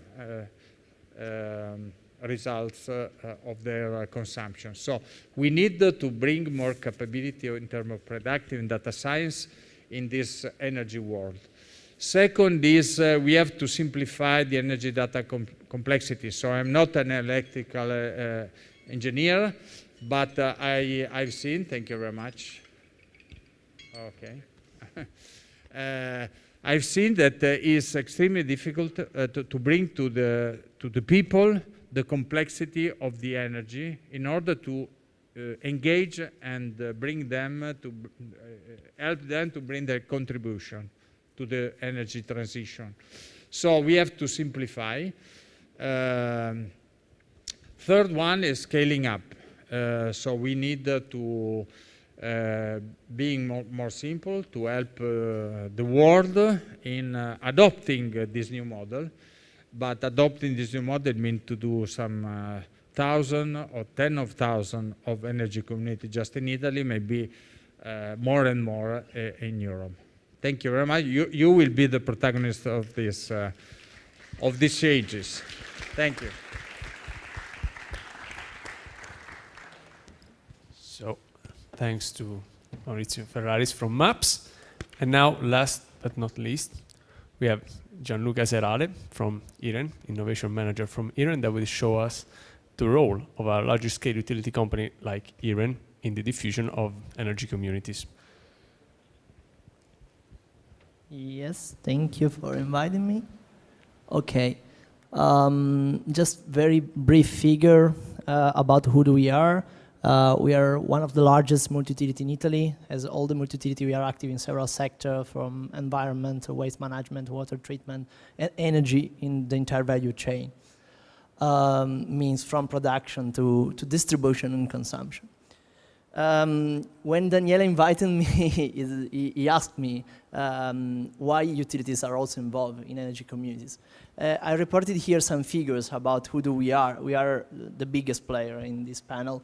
And generally being the biggest player when there is a sudden change in a market regulation, it's something that may worry you, no? Because you have an established market that is like 5 billion revenue, so it's quite a big market, working in the energy field, and energy communities represent an opportunity for new player getting into the market, no? So also large corporate needs to innovate themselves and trying to find their role in a changing market. That's why also they invited person from innovation department. I mean, we established an innovation department to try to innovate constantly. How many of you studied engineering or energy related matter? Please raise up your hand. Okay, almost the entire panel. So I make a long story short, but there is this energy transition. We pass from a centralized model where there is a clear distinction among producer and consumer. And in this model, utility has a clear role, no? I mean, they can work on the production. We have a company that's named IREN Energia that is in charge of production. Of course, you do not just use only thermoelectrical plants, but you also use renewables. You have plenty of hydropower plant. We have the largest solar power plant in Italy, in Puglia. But anyway, you are a producer and it's something somewhere. And then you have the consumer. And generally, if you are in utility, you have another company that's the one who do merchant job, sell energy to the consumer. We have a company named IREN Mercato that is in charge of this kind of stuff. Then everything changed in the last decades. I mean, with the advent of renewable, small-scale renewables, people start installing panel on their own buildings, no? And so we introduced this concept of prosumer. No, I think many of you already know it. And so you are at the same time a producer and a consumer. What's the problem here? That we need more and more renewables. Okay, needing more and more renewables means that you have to find a way to push people to install renewables on their buildings. It's quite clear now why we need more and more renewables for energy transition, also for geopolitical reasons right now. No? We need to produce energy on our ground. So it's clear that there are two main goals, and that's why arise energy communities. More renewables are needed, but renewables introduce a problem that they are not constant, and so they can unbalance the grid. So we need to install more renewables, but in a way that they do not affect the grid balancing. I mean, it's a great thing if you install renewable and you consume energy right where you have installed the renewable, okay? So that's why there are two key pillars. renewable consumption, renewable installation, incentivizing it, but in a way that maximizes the self-consumption. Up yesterday, the incentive scheme, at least in Italy, but in most of the country, is that is incentivizes only the self-consumption of people. So if you have a small house, you put a renewable on it, and you get incentives to pay back your renewables only for the energy you self-consume in your home. Why this is a problem? Because maybe you produce more energy that can be consumed also for the people around you. I generally use this quite simple example. When you have when you have a building with several dwellings inside, and you install renewable on the rooftop, you can self-consume the energy only for common loads. Common loads in a building are, I don't know, stair of the lights, okay, lights of the stairs, elevator, lifts. There are just a small percentage. That's why many of the existing buildings does not have renewables on their rooftop. No, because people can't use this renewable, or at least can't receive incentives for using the renewables, using their washing machine, using their home appliances. Community energy, I totally agree with Andrea that just say they did not introduce nothing, no new technology, nothing. Just a new scheme of incentivization that allows to share the energy, or at least to share the incentive of the energy among different people in a closed environment. Closed environment might be the building, the neighborhood, the village, okay? Can be different kind of closed environment. Where is the utility space here? I try to summarize 4 primary points. I start from the bottom, sorry, but 4 primary points. First of all, most of the people, most of the citizens out there are not technicians and are lazy.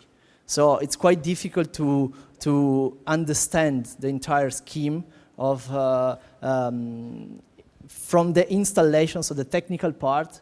So how big do you have to set up the energy community? How big do you have to set up the renewable energy plants? So you can support people and citizens in the setup and design. Then it's quite tricky also the financial part and the budgeting.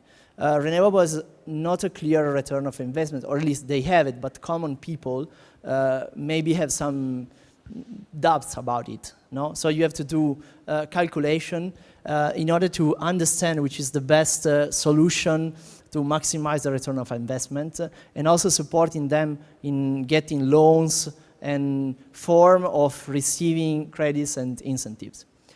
Then, of course, there is the administrative and technical setup. Of course, in Italy, paperwork are always crazy. I see an international public here, but also supporting getting the paperwork for obtaining incentives, and moreover, all the technical setup. You have you design more or less, which is the configuration of the energy community. Then you have to install it, to find installer, and so on. And finally, the technical part, the operation part. Operation part is operation maintenance, but also the middle layer platform that we saw briefly before with the ROSE platform, for example.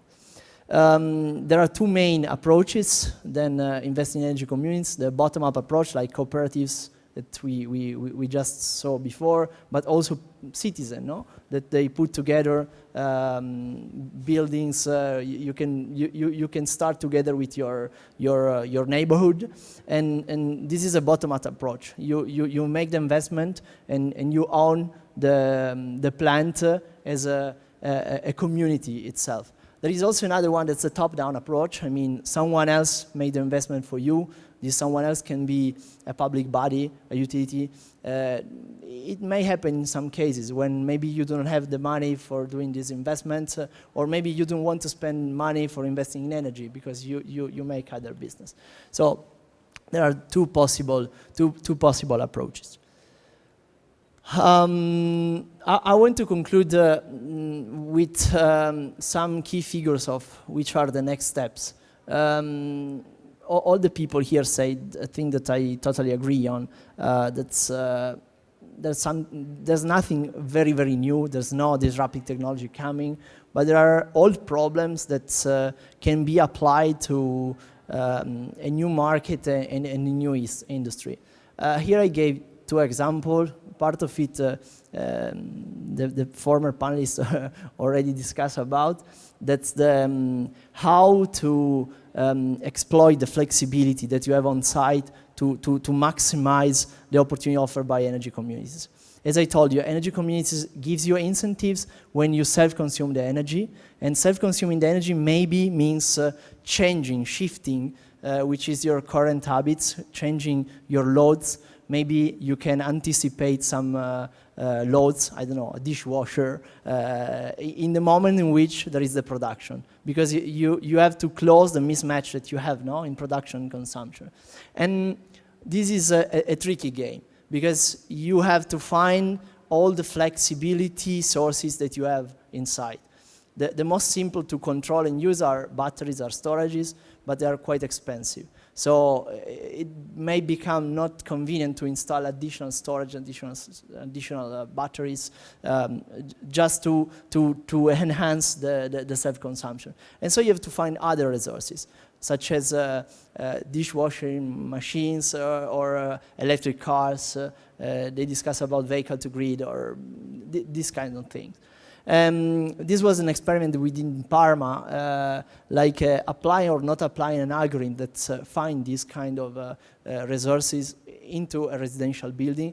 And you can increase, this is I think daily, no, it's weekly. You can increase, for example, 5% the self-consumption. This is a mean on several weeks, okay? Maybe it seems not a lot, but it is, because in terms of incentives, it's increased a lot without investing any new capital.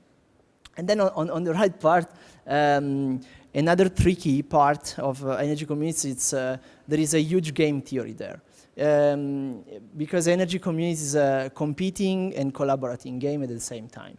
I mean, all together you collaborate to increase the incentives for the community overall, but at the same time, then you have to split this incentive among the different players that maybe have different interests. And maybe someone have invested more money than another one. Maybe someone can bring a bigger power plant within the community. And so you have a classical game theory problem that needs a lot of thinking for being solved.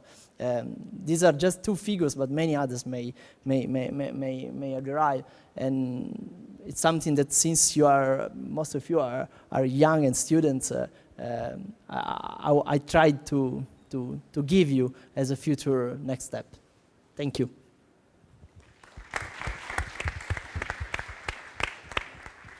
So thanks to Gianluca and to all our speakers. Now it's time for questions from the public, if you have some.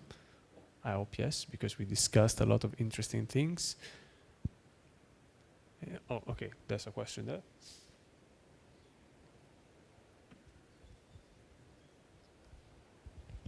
Yes, thank you. Hello, my name is Sarah, and I'm wondering, because some people don't want to spend too much time on the energy, because this obviously needs more engagement from the people. But some people, they have a busy life and a lot of things to do, so they maybe like the idea or want to support it in some way, but don't want to spend too much of their own time. Do you see this as an issue, or do you see that there are enough people who want to spend time and engage in this, or how can we encourage more people to spend more time on it? You decide who wants to answer. I start, then other can complete my. I agree with you. As I told you before, most of the people is lazy and see energy as a commodity. They want to spend a bill at the end of the month. So it might be a small issue if you want to increase the engagement of people in changing their habits. Okay, but if and only if what you are doing have an impact on their habit. I mean, if they perceive what you are asking them as an additional constraint, as an additional problem that they have to solve, then it becomes an issue after a few weeks.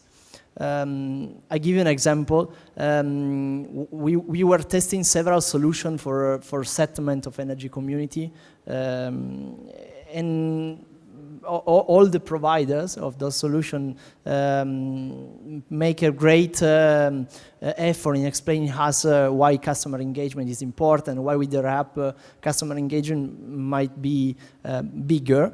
And what they did is testing most of this kind of system, and to 10 users, I mean a building and all the tenants of the building. For the very first week, people used the application saying, change, I don't know, your way you dishwasher or do something. Then I do a very simple test. I didn't pay the bill for the telephone connection of the application. I mean, it needs a SIM card, and no one complains. I mean, no one was assassins to the application after 1 month, because I didn't receive any complaint. Then I call all the tenants saying, did you see any difference in the last month? No, everything is working fine. I continuously use it, and so on. So, I mean, trying to engage too much people, it's tricky because most of the people is lazy. But you have to find solution that impact on people everyday life without impacting so much, without adding additional constraint and problem. So that's the idea.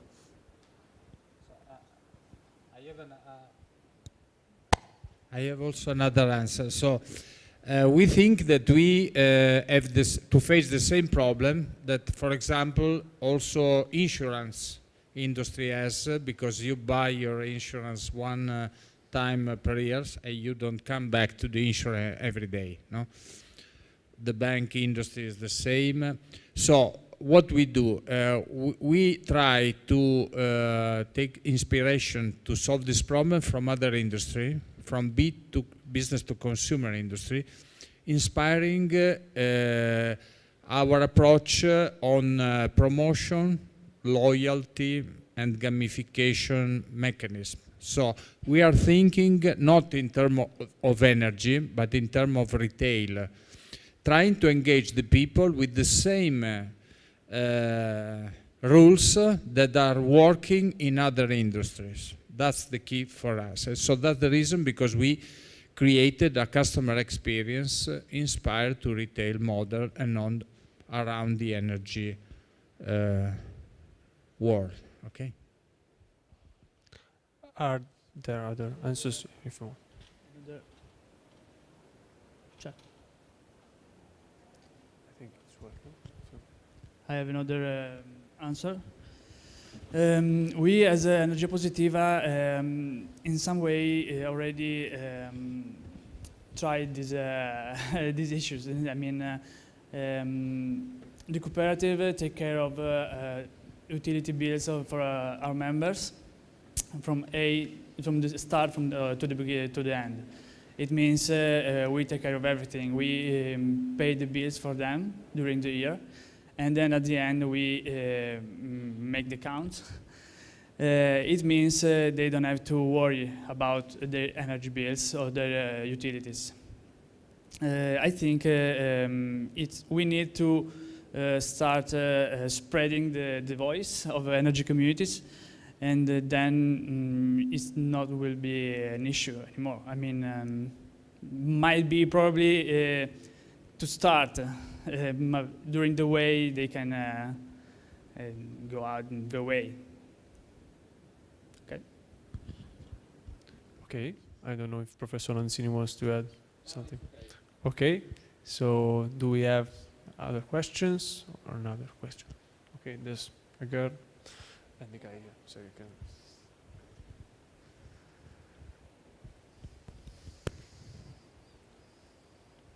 Good morning, and thank you all for your all presentations. I have a question which is mostly related to technology. So generally speaking, I perceive that energy communities are related to PV technologies. How do you see like a wider portfolio though related to renewable energies? Like how do you see the diffusion of other technologies into energy communities? If you have examples of the state of the art, and how do you think it is going to be?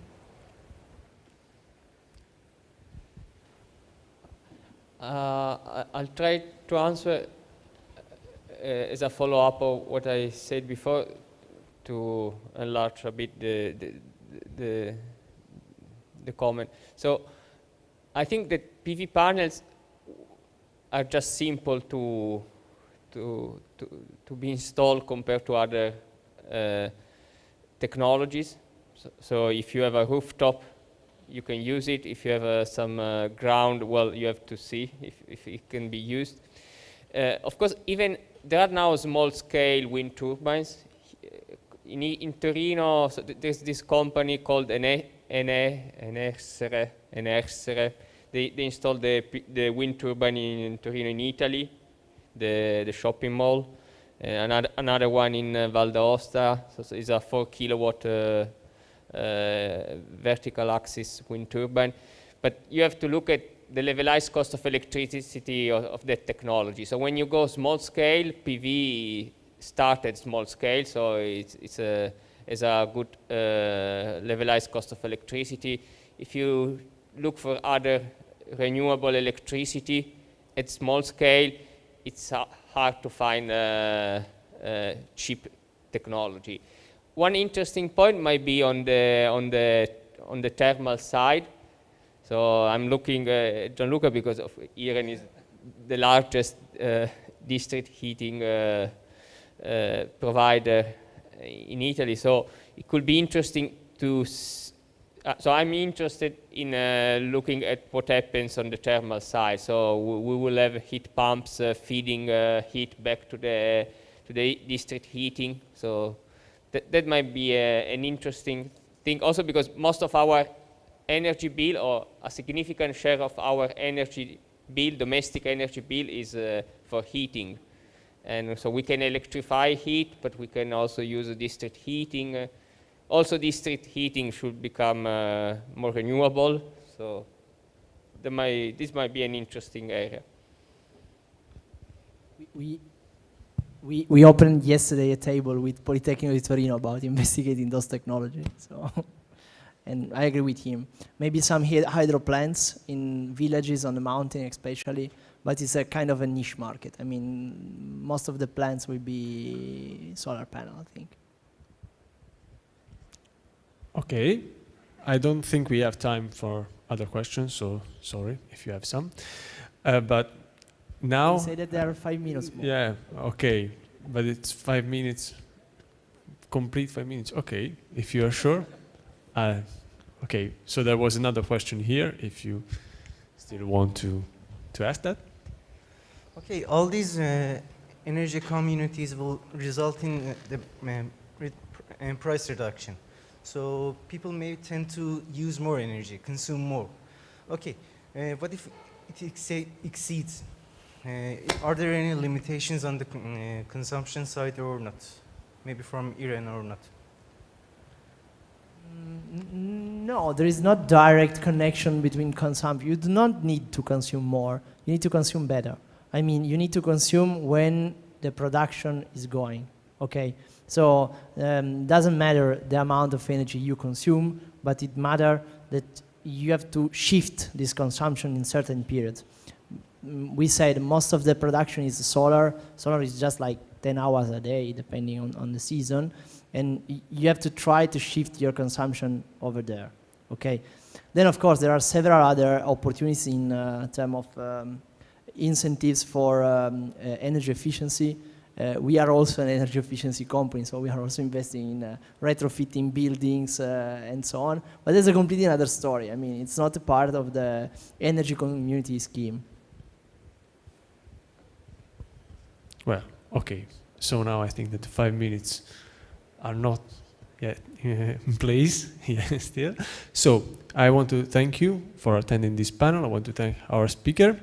And I also have to communicate that some of our companies that we have here, like MAPS and Iren, have stands in the stand visit section. So when you're when you're assumed to be there, please go there and visit the stands. And now we have lunch for participants that booked full day ticket, and for companies and speakers, of course. And so yeah, the participants with the red bracelet, they're telling me, so the others are invited to leave the building. Unfortunately, they won't be with us for this afternoon. So have a nice day, and thank you again for attending this panel.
Energy transition will start here now. I don't see the speaker. Okay, thank you. Ok, allora adesso facciamo i 5 microfoni su. Sì, ci penso io, Franco.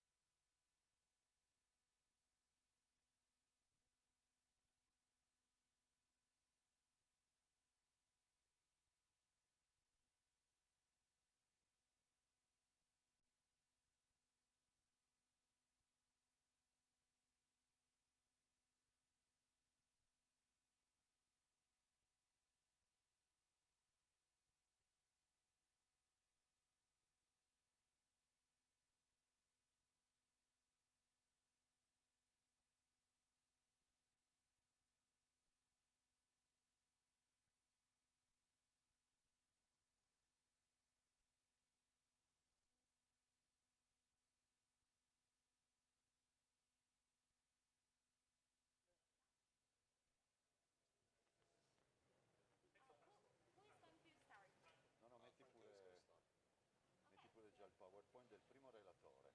Mi puoi dire il nome che ti risulta? Ansioso? Ok, lui vai già in onda.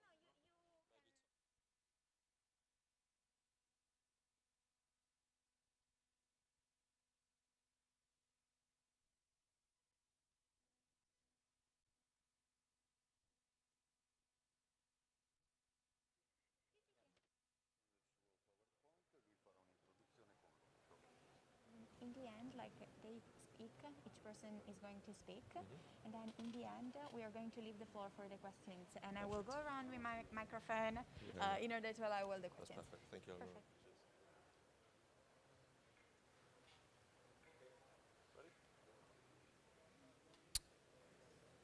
Hello, good afternoon, everyone. Hi, welcome to today's panel on energy storage. I'm very happy to be presenting this panel today. My name is Victor Yip, and I'll be moderating today's discussion on energy storage, its role in the energy transition. We'll be looking at from hopefully a number of angles: regulatory, economic, technical. Okay, so I'd like to start by introducing our panelists for today. First, we have Giulio Buffo. He holds a PhD in carbon capture and reutilization. And today he'll be giving a kind of industrial angle from his experience as an innovation engineer at the IREN group. Second, we have Lorenzo Moraldi. And similarly, he'll be talking about energy storage from a kind of research and development point of view as the Deputy Chief Technology Officer of NOAA. Thirdly, we have Tommy Medved. He is the head of the Laboratory of Energy Policy at the University of Ljubljana, and he will be sharing his story as a coordinator for the Compile project. And lastly, we have Franco Ansosio.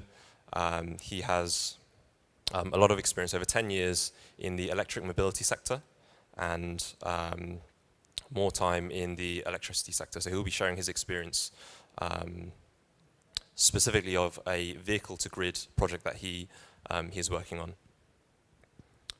Brilliant. Okay, so I thought before we get started, we could do a little activity just to read the room. So if you could put your hands up if in the last year any of you have ridden in an electric vehicle. Okay, a couple of you. So few. I thought there'd be more, but that's okay. We can go on. My second question is, when someone says energy storage, put your hand up if the first thing you think of is batteries. Okay, a lot of you. Okay, and lastly, for those of you with a mobile phone, put your hand up if the storage isn't what it once was when it first came out of the box. Okay, perfect. All right, great. Okay, so our goal for today is really just to have a really interesting discussion about energy storage, the story of energy storage, kind of where it was a couple of years ago to the current picture today, and where we expect it to go to in the following years. And whilst we do that, we're going to try and look at it from a number of different angles and explore the kind of different dimensions of this super pivotal, super relevant part of the energy transition. Okay, perfect. And the structure of this panel is as before. We're going to have up to 10 minutes each to speak about our experience with energy storage, and then we'll open the floor to any questions for the panelists. All right, if that sounds good, we'll crack on. All right, so Franco, I understand you have a lot of experience in electric mobility. So I invite you to kind of share your story with that and how energy storage plays a part of that. Yes. Thank you very much for the nice introduction. So unfortunately, I have a long story because I am old. So I would prefer to have less story like them, but it's okay. Make value of what we have. Just a couple of words about me and about the company. I have 20 years of experience in the electrical sector, 10 of which on the electric mobility.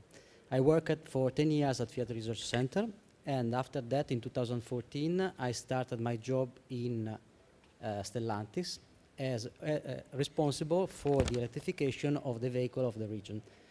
So my role was a role of product planning, so it was mainly a role of representative of the customer.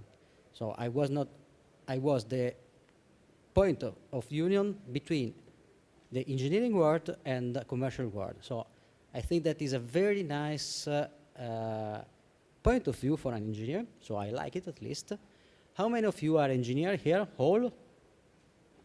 Oh, nice. So I feel good now. Better. Okay.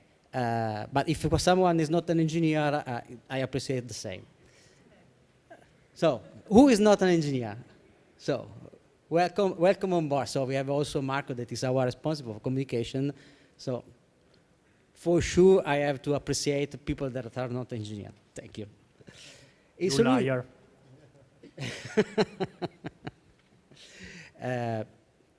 Free2Move Solution is a company that that was born in the last year in May, and is a very young company with very young talents, and except than me that I'm not so young. And this is a company that is owned by two big group. One is the Stellantis group, that is the one of the shareholder. The other one is the NOAA group, that is the second shareholder. Why this company and why these two shareholders? The second one maybe is less known with this name, but if I tell you that they comes from ENGIE APS, you will know that they are a big group that comes from the utility world that know very well the energy. So this society has been, this company has been created to join the two worlds for creating infrastructure and services related to the smart mobility and the electric mobility. Today, I would like to present you two projects that are the holy grail for an engineer. So this is something that we are in the transition phase between the innovation and the industrialization. So today you will see two projects that are becoming one of the few projects that, starting from innovation, becomes reality. The first one is a project related to vehicle-to-grid. A couple of words about vehicle-to-grid. Maybe everybody has already heard at least this word. Electric vehicles are like mobile battery.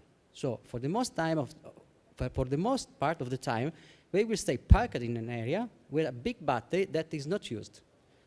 The idea is that you can exploit this storage potential to support the grid, because for the people that here deals with electrical grid, you should know that the electrical grid has a lot of need to be stabilized and regulated.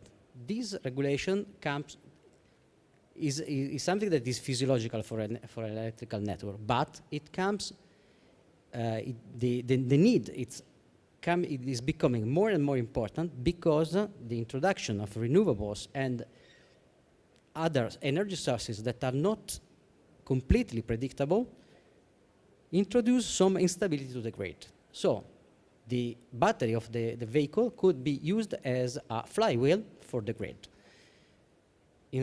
Today, currently, there are other systems that stabilize the grid that are natural gas powered center that are paid by the transmission system operator in Italy to make this kind of service. This market, just to give you the flavor, is a market of 1.6 billion per year. So, and is a market that dissipates a lot of energy because we have this center should be ready and should be ready to be operated and dissipate energy even if are not used, because these services are services on call. The idea is that you have the battery that is in communication through a device. Through a device that is the represented here, an bidirectional electronic inverter that put in communication the battery and the grid. Obviously, you have to take into account all the needs of the customer. So there is a lot of work to harmonize the need of the customer with the needs of the grid.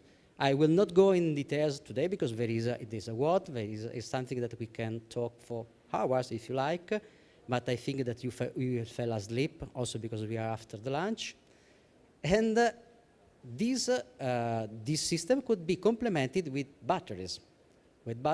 In order to increase the capability to make this kind of services, even when the vehicle is not parked, and to decrease the impact of the fast charging to the grid.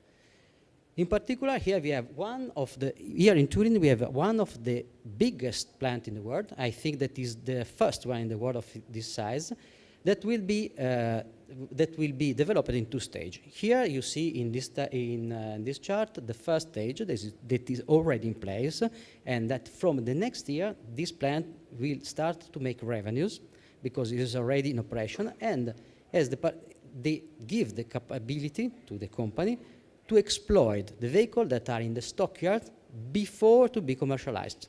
So vehicle, instead to stay just in a park and to maintain the battery charging and discharging in order to keep the battery in health, are used to make exchange with the grid, and we will be paid by Terna, that is the transmission system operator here in Italy, for this service. This is the first experiment in Italy, one of the first in Europe, and the most relevant in terms of dimension. This is the first step that it was a pilot, and I'm proud to present you this one because this is a project that was initiated by my group when I was in Stellantis, and now with the new company it's becoming a source of revenues. This project has been awarded by an innovation fund that is a European grant for this innovativity, and the scale-up of this project will started in these days, and we will go to make a plant that will involve more than 260. Too small for me. I will look at that. About 280 vehicles per year, and will cover the needs of the company to maintain the battery during all the time in which the vehicle will stay in the stockyard, but also making revenues. This is something that could be expanded in further stockyard, but also could be commercialized for fleet or for other place where there are a lot of vehicles parked and not used continuously. Take into account that the daily use of a vehicle in average is less than 1 hour. So for 23 hours per day, you will have a vehicle that is parked. A second project that I would like to show you that is under realization at Environment Park. Environment Park is a scientific park here in Turin. It's very nice because it is completely green and dedicated to green buildings, and so they make research on hydrogen and buildings. We have a site that has been developed in collaboration with Stellantis colleagues that are in the panel outside, and the Environment Park, and we will test here the same concept, but at building level. So we will use the cars as in the park of your garage that you will have at home to support the consumption and support and optimize from economical point of view the consumption of your building, your home. This will mean that obviously we have to deal with bidirectional exchange and also with the economic flow management, because there are renewables. In that side, there is also hydrolyzer for a fuel cell, there is a photovoltaic roof, there are heat pumps, there are a lot of things that should be managed together. This is something that is under realization and will be one of the first prototype of this one, also because there are not yet cars in the market able to do this. Sleepy, you are also invited to contact me, and maybe I will show you the site. If it's something that we will be glad to do it. So for sure, we can test the private point of delivery. So you will have at your home a car, and you can support your grid easily. In case this is something that was born in Japan during during a period of crisis to support the national grid in terms of energy, not of regulation. But this is something that now is arriving. This is something. In fact, this is something that in the Japanese vehicle was already foreseen about 10 years ago, even if it is not yet commercialized in Europe. Community, so the condo is something that would be a big problem, also for authorization issues, but because you have to regulate the habits of several people together and to manage also the revenues share among them. As I mentioned, the electric fleet, let's imagine, for example, the big, the car sharing. So this is an experience that you already, someone of you used the car sharing, I hope yes. Someone? Yeah. Okay, so she at least one. So thank you for listening to me. There will be workplace charging, again, all the time, at least for 8, or in some case 10, 12 hours per day, you will stay at work. So this is another opportunity. Opportunity in public parking and also in the future, in distributed parking lots. This is something that would be also interesting from engineering point of view, but because we will introduce in the load flow management at grid network the statistical and the stochastic point of view. So this is already, this is a project that is becoming reality, that this will be an offer that maybe in the second part of the next year we will have in the market. And I'm proud to present you also because it's something that you, as future technician, as future engineer, should imagine how to work, how to deal with this problem, that this problem will be the problem that you have to tackle in the next years of your professional life. So I'm really sorry, Franco, but we're just swiftly running out of time. Oh, perfect. It worked. Great. Thank you. Thank you. Cheers.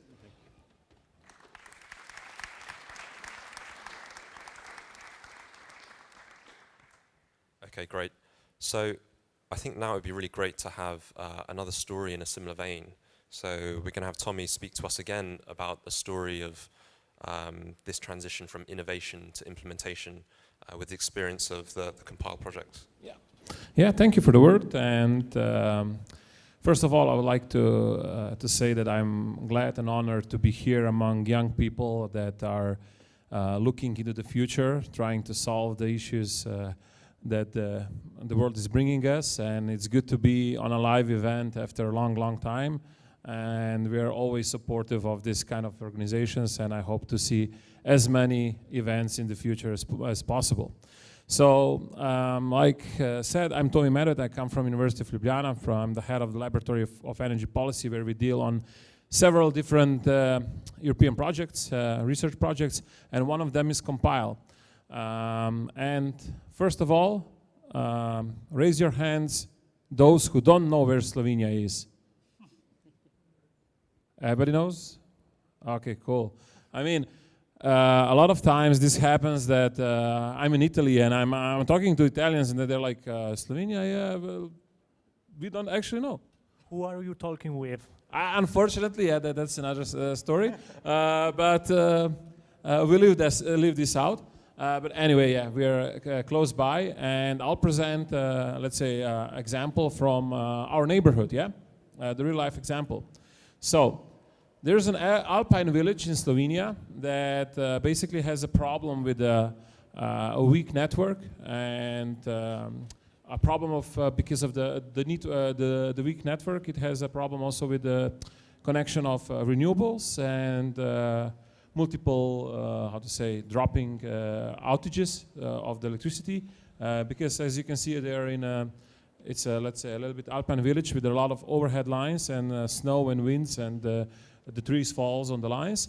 So they were looking at how can we basically help each other, and one way is like, let's set up a community, and through our project we help them to do what? So first we gather them together, and then we started with integrating the PVs, the battery storage, the EV community points, EV chargers, and with the integration of the tools that we are developing for them. But because picture says 1,000 words, I would show you so the activities, how it went on. So with the PV installations, and then you can see in the top right corner home batteries, and you can see it here also in the different buildings that where we installed it. There's a thing that we'll actually later be on discussing in our, let's say, the panel afterwards. But here are the solutions which don't look that flashy and nice as Tesla Powerwall, yeah?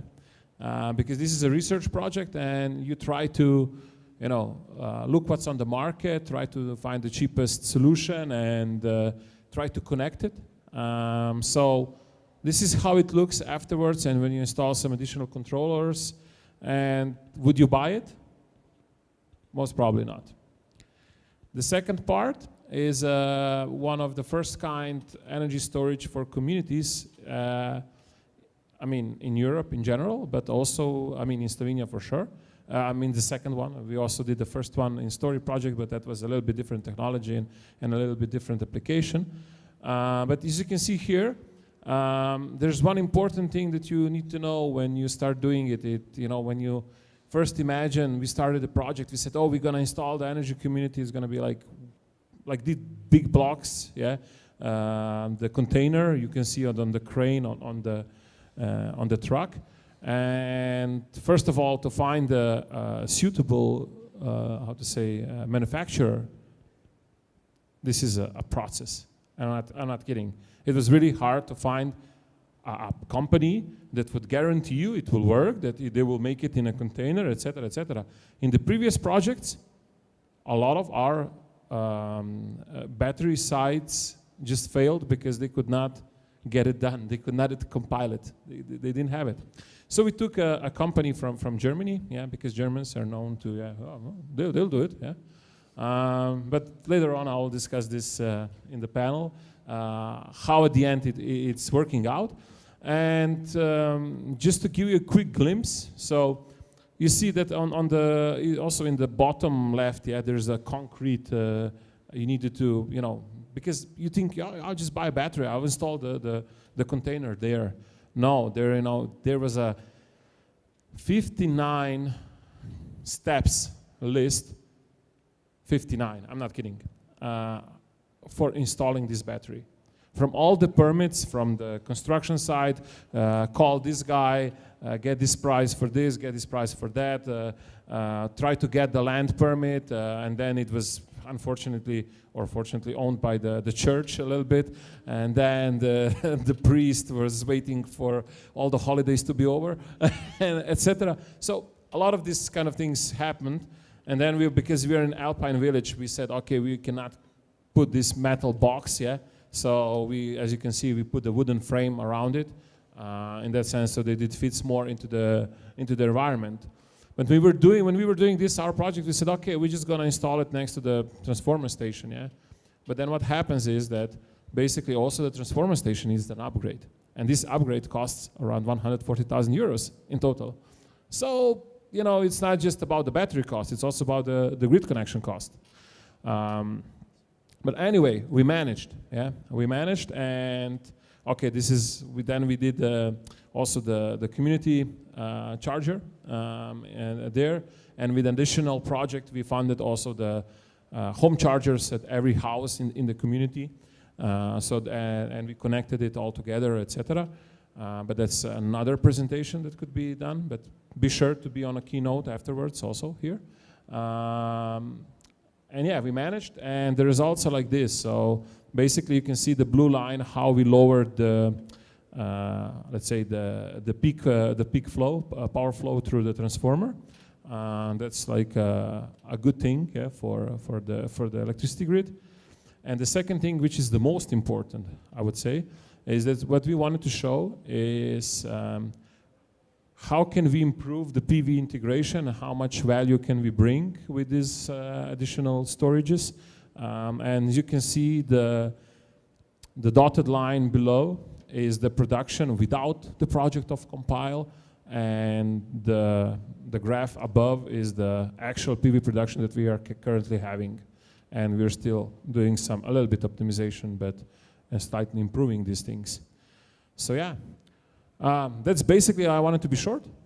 I wanted to be interesting. I hope I have succeeded. So please follow us and check on our website. And of course, I'll be here for answering all the questions.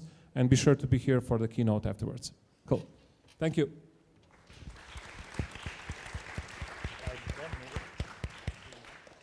Cheers. Thank you, Tommy. That was very, very interesting. Short and sweet, as you say. So we just heard a story about how storage can improve renewables integration from a kind of community scale. Now we're going to hear a similar story from Lorenzo about renewables integration, but this time from a more utilities point of view. Thank you very much, Victor. Good afternoon, everyone. I'm Lorenzo Noraldi, and let me say that I'm very excited to be here because before joining NOAA and moving to Milan, I grew up near Turin, and I actually attended Politecnico di Torino. So for me, it's important to be here with you today. Let me, first of all, introduce NOAA Energy. As Franco mentioned before, we are part of the same group, basically. In the group, there are three main companies. One is Free2Move Solution. Then there is my company, NOAA Energy, that is focusing on utility-scale storage provision. And the third one is Atlanti, that will allow us also to manage and operate the fast charging facility all over Southern Europe in the next years. So what is NOAA Energy doing right now? Basically, we provide turnkey solutions for battery energy storage system, integrating our own technology regarding power conversion systems, so basically inverters, and our control, that is basically a PLC network that allow us to coordinate the operation of batteries and power conversion system and medium voltage and high voltage substation. Of course, we do not produce batteries because we treat them like a commodities on the market, since let me say that most of the battery that we have on the market today are coming from China or South Korea, okay? And what we add on top is, other than the control part and the power conversion system, also the design of the enclosure that are containing the batteries. So we design them from both a thermal and a mechanical perspective. So today, I would like to bring into discussion one of the technology that I deem very important for our future, and I will talk about the PV plus storage systems that I think will be extremely important to reach the target of decarbonization that we have, that our governments are committed with. So let's do a brief step behind and look at 2013, when the Californian independent system operator published in an analysis, in a study, the effect of the addition of PV on the net load all over the coming year up to 2020. That curve, I don't know if everybody has it in mind, but was basically explaining how during the day, nowadays, there is a dramatic decrease of the net load considering the injection of PV and renewables into the grid. So basically, the TSO is managing a peak during the morning and a peak during the night that is extremely challenging from a TSO perspective, okay? Because the capacity of the grid to absorb energy from renewable is basically already saturated. So why I would like to talk about PV plus storage? Because if we would like to increase the renewable penetration of in our grids, we necessarily need to shift energy from the daytime to the nighttime. Is that possible? Is that convenient? The answer is yes. I don't know if you are very familiar with the prices of photovoltaic panels or photovoltaic solutions, but I can assure you that today, photovoltaic is already the cheapest form of energy in the United States. The average cost per megawatt hour is $30. And last year in Middle East, which of course has a very high production per square meters of PV panel, Aqua Power signed a PPA, so a power purchase agreement for a photovoltaic field of over 600 megawatt, I think, that for a final tariff that was close to 1 cent per kilowatt hour. That means $10 per megawatt hour. That means that is by far the cheapest form of energy today. What about batteries? Actually, batteries during the last 10 years has reduced. The battery module the price has decreased of more than 90%. So in 2010, the average cost of a battery module was $1,200 per kilowatt hour. Nowadays, we are buying batteries at $140 per kilowatt hour. That is unbelievable. This is mainly due to the EV car manufacturer that are pushing down the prices, but also to the new technologies that are emerging on the market. We have seen that nowadays LFP batteries are the most convenient and safe solution into the market. And new technologies are coming, sodium-ion, solid-state batteries.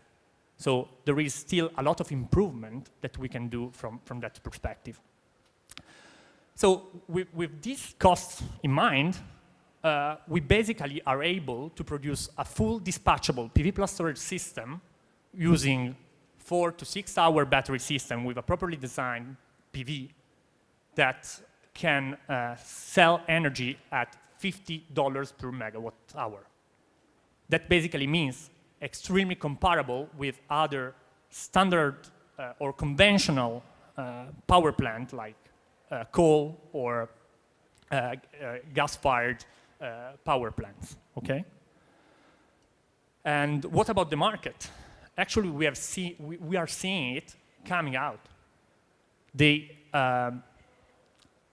In US and China, which are the most advanced markets for PV plus storage system, we have clearly seen that the interconnection queue are listing a lot of plant that will come, of PV plant that will come coupled with battery energy storage.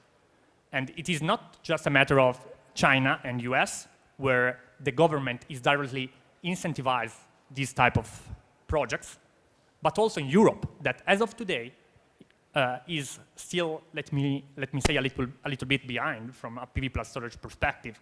Indeed, as of today, we have only 14 PV plus storage systems that have been deployed in Europe.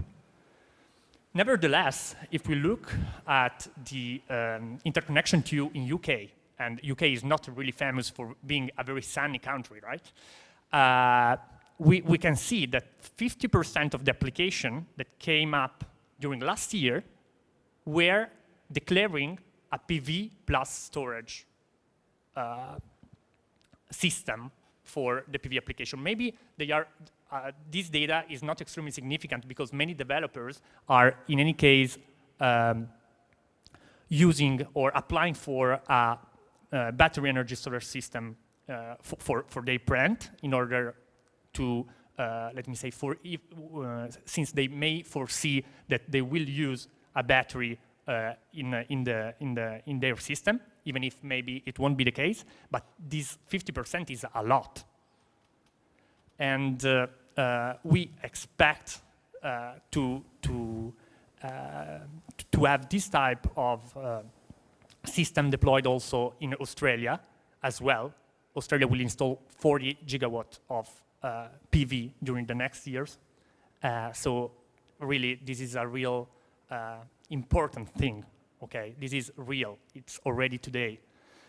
From a more technical perspective, I would like to mention also the DC coupling of the PV plus storage system. Indeed, if we are able to connect the battery and the PV system on the same DC bus, we are saving a lot of money from a balance of plant perspective, since we will reduce the medium voltage equipment needed to connect the PV and the battery to the grid. And moreover, we will also be able to operate the DC to AC converter with a grid-forming operating mode that will allow the system to inject fault current into the grid and operate the system with a full virtual inertia compliant system. And we know that this will be a problem very soon when we will need to shut down the conventional power plants. So to wrap up, basically the battery cost that is going down and down is enabling longer and longer duration of storage installation around all over the world. And we will need to shift energy today, tomorrow, and more and more and more. So be prepared to the advent of PV plus storage plant for the generation in the next few years. Thank you.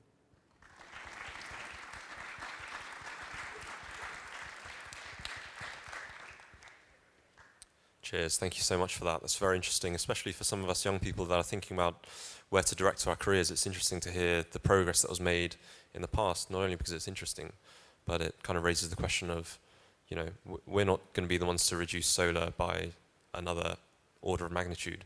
So where is it that we should be putting our focus into to kind of further increase the rate of this energy transition? Anyway, I will now hand over to Giulio, who's going to talk to us a bit more about the kind of industrial side of energy storage and its role in our transition towards a greener energy system. Thanks. Thank you, Victor. Can you hear me? Yeah, okay. So thank you also to Yes Europe and Polyenergy for hosting us in this great hub. And also thank you to the audience. Who is from Turin? Okay, so you probably have heard of us. So who is Iran? Who we are? We were invited to give you a sort of industrial standpoints for what concerns the energy storage for the integration of renewable energy in the system. So Iran, okay. So Iran Group is particularly active in the northwest part of Italy. We are a multi-utility company. We are active in Piemonte, Liguria, and Emilia, and we produce energy, so electric energy and also thermal energy in our plants, and we distribute it via our networks, and in particular for what concerns the thermal energy, we operate the biggest district heating networks here in Italy, in particular the Turin one, that is the largest one. Then we have other pillars for what concerns our business. We also deal with the water services in these areas, and for what concerns the environment part, we are particularly active in the collection and management of wastes. We are present in all the Italian, I would say, space and in the Italian market with the services for business and also for household customers.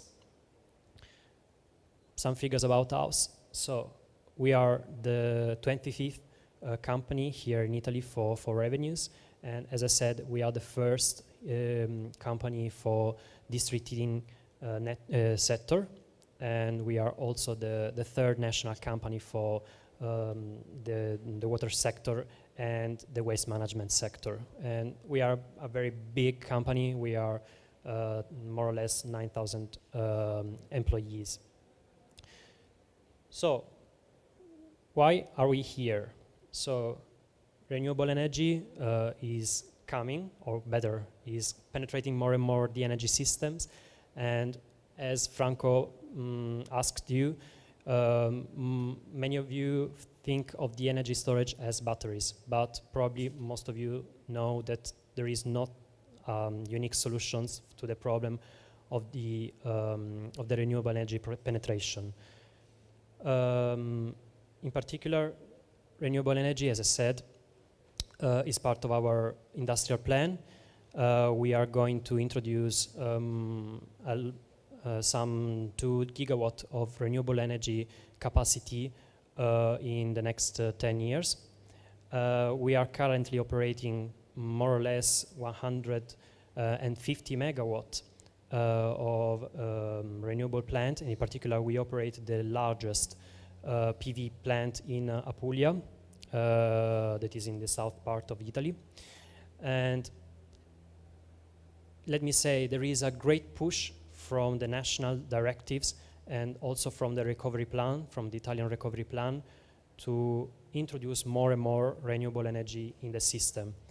But as I said, it looks good, but not at all. So the system may be not so ready, so resilient to host all this capacity, this brand new capacity. The grid may be congested and things like that. So, as other panelists said, energy storage will play a vital role for the introduction of this brand new capacity. In this context, IREN will introduce this 2.2 gigawatt of renewable capacity, but we are also committed to improve the storage capacity that is connected, that is combined with the with this renewable capacity.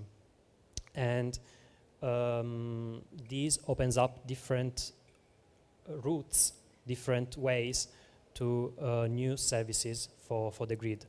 And in particular, there is not only the possibility to store renewable energy and then sell them to the grid, but also to create new paradigms for the dispatchment of the energy. And in particular, I'm talking about of the ancillary services. So, for instance, the reserves and the demand response, etc.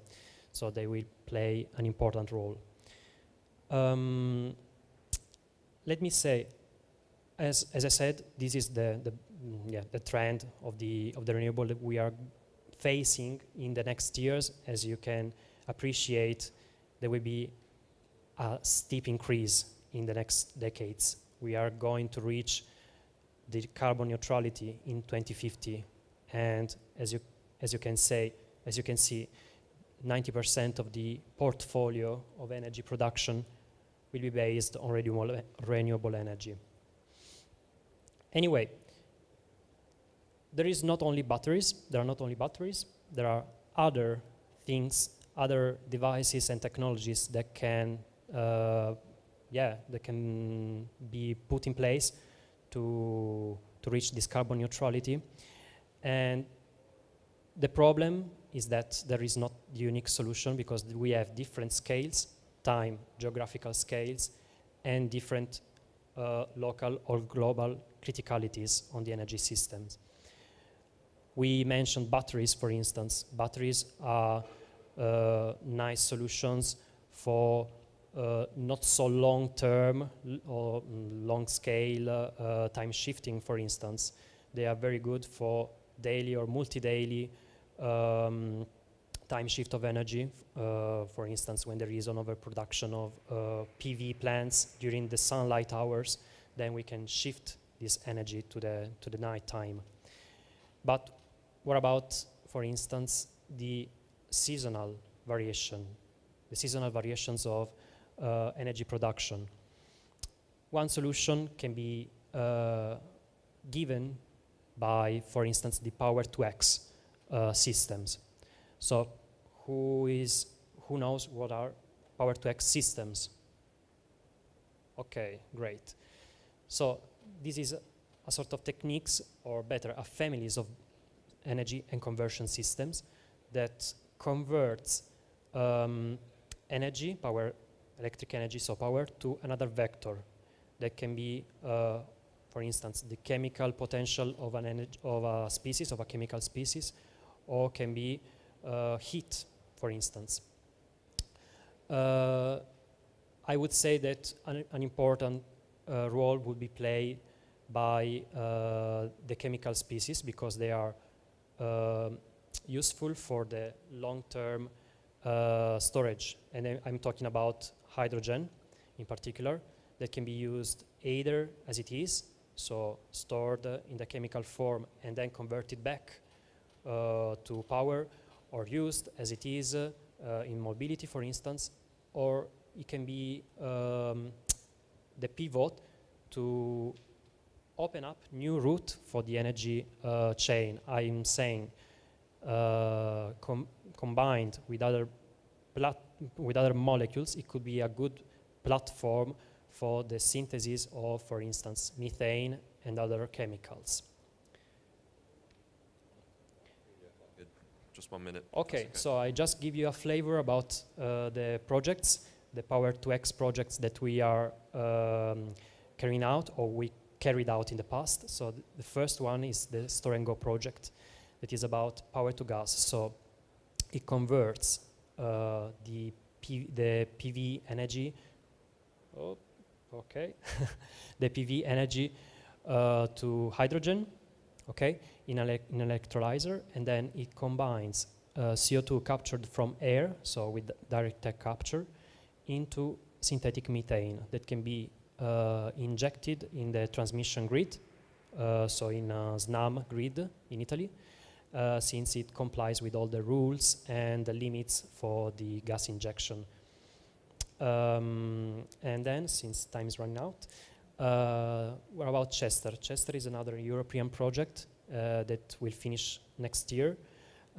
It's about a power-to-heat-to-power system. So power from renewables is converted through a high-temperature heat pump into heat that is stored in a PCM, so phase change material storage.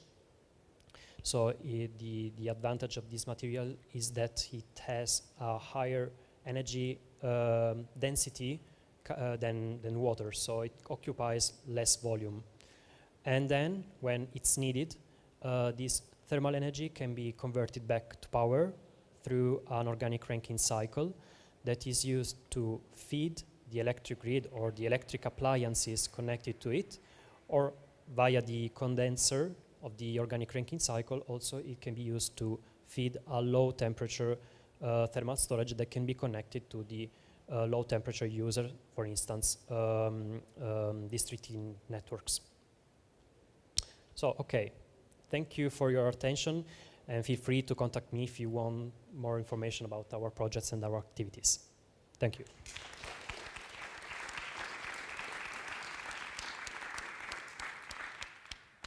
Cheers. Thanks very much, Julio.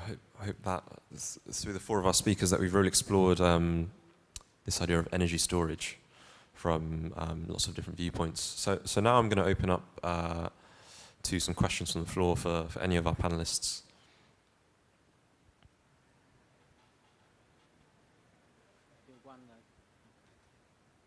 Thank you for all the presentations.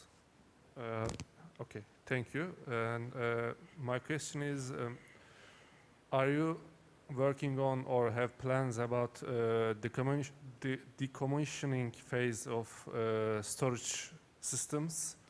And if yes, can you give an approximate percentage of recyclability of these systems? I think that the question is for me. Yes, of course. We have many projects that are undergoing commissioning in these months. By February next year, we will deploy more than 750 megawatt hour of storage all over the world, with projects in Italy, Fast Reserve, Australia, US, and Taiwan. Regarding the recyclability of batteries, actually, it is not that bad. Especially for NMC batteries. LFP batteries are a little bit more complicated because the lower value of the initial material make them less appealing from a recycling perspective. So even if the lithium prices are really going up through the roof during these months, especially for all the supply chain problem that we have today mainly for COVID-19 pandemic, I foresee that once this battery will be dismissed, there will be a great effort to recycle them because it will be convenient to recycle them. Let me add that. Can you hear me? Can you hear me the same? So, let's try. Okay, you can use. Okay, thank you. No. Okay, no. Okay, I'm guilty, sorry. But it's not working the same. Let's test. Okay. Okay, so now I was just to add a strategical consideration. Even if the value is an important driver for regeneration, for recycling, the other driver is to secure the supply of strategic materials. So the company that will recycle for economic value, but also to have a safe supply chain. Thanks. I think that gentleman over there.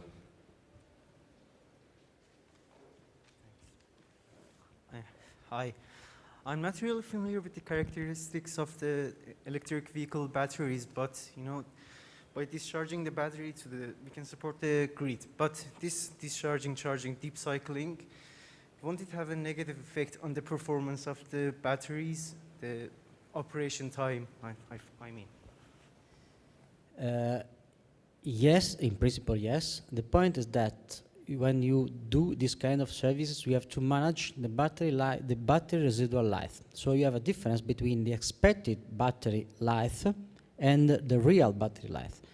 Because when we size the battery for an electric vehicle, we size the battery for extreme condition, so the worst and the most severe condition.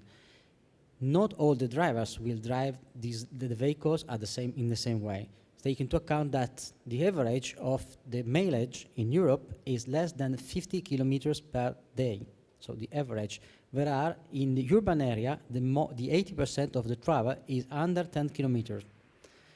So you have a lot of residual life that you have to manage, that you can manage, and you need sophisticated algorithms to distinguish between the real and the expected, and use this area to make the service.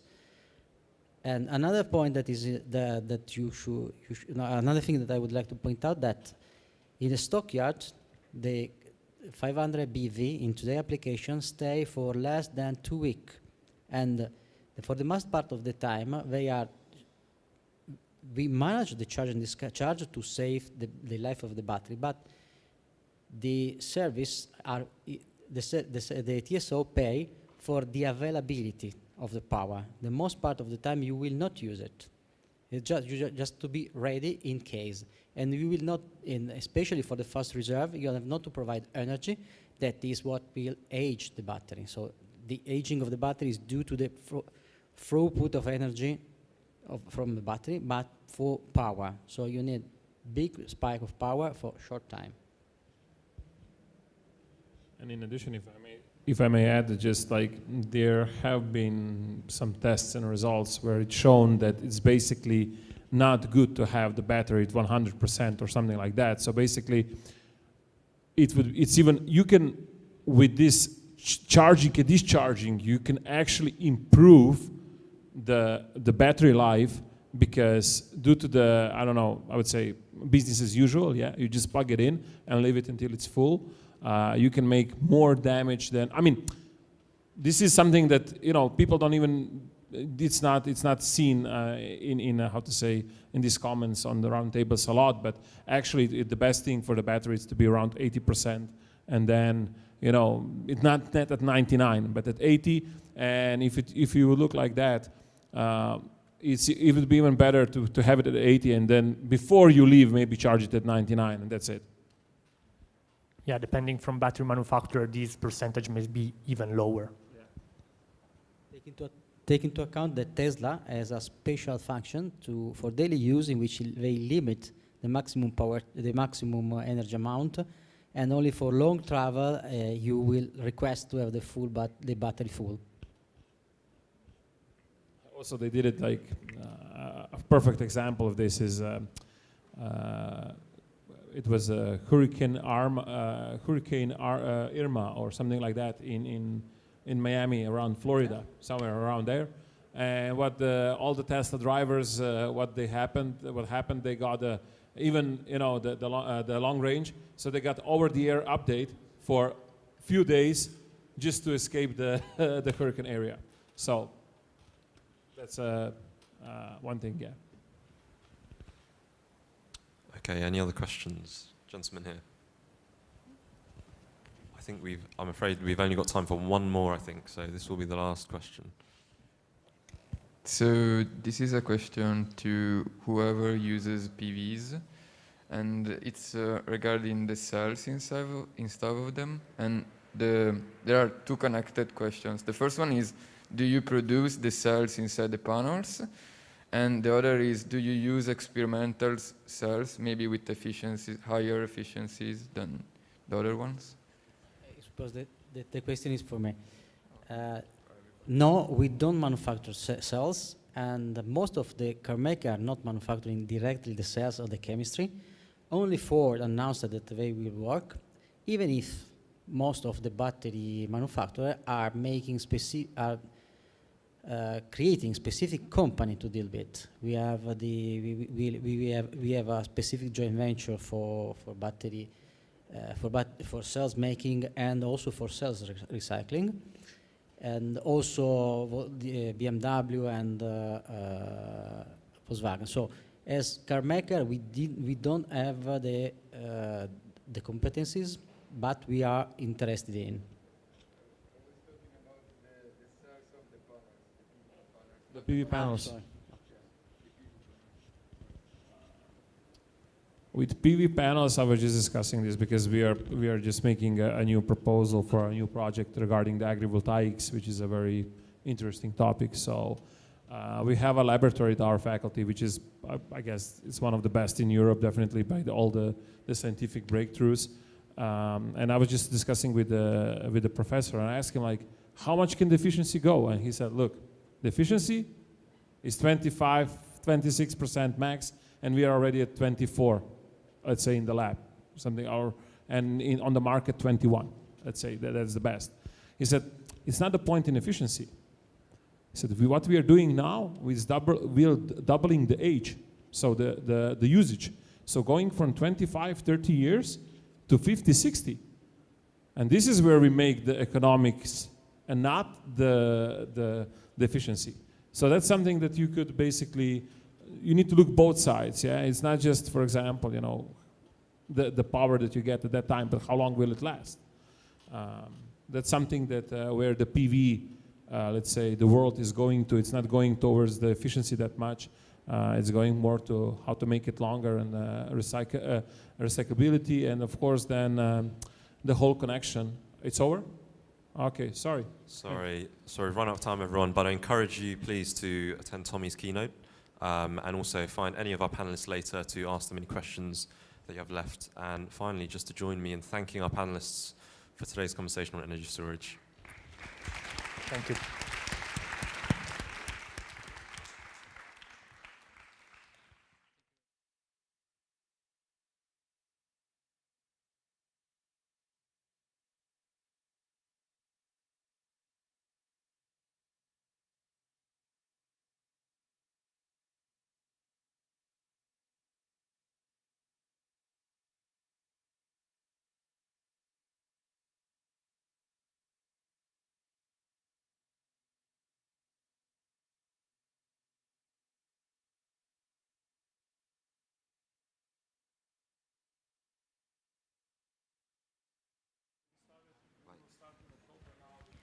Sorry guys, we are starting now the panel, The Future of Nuclear Energy. So if you have to follow it, please stay here. Thank you.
Prova.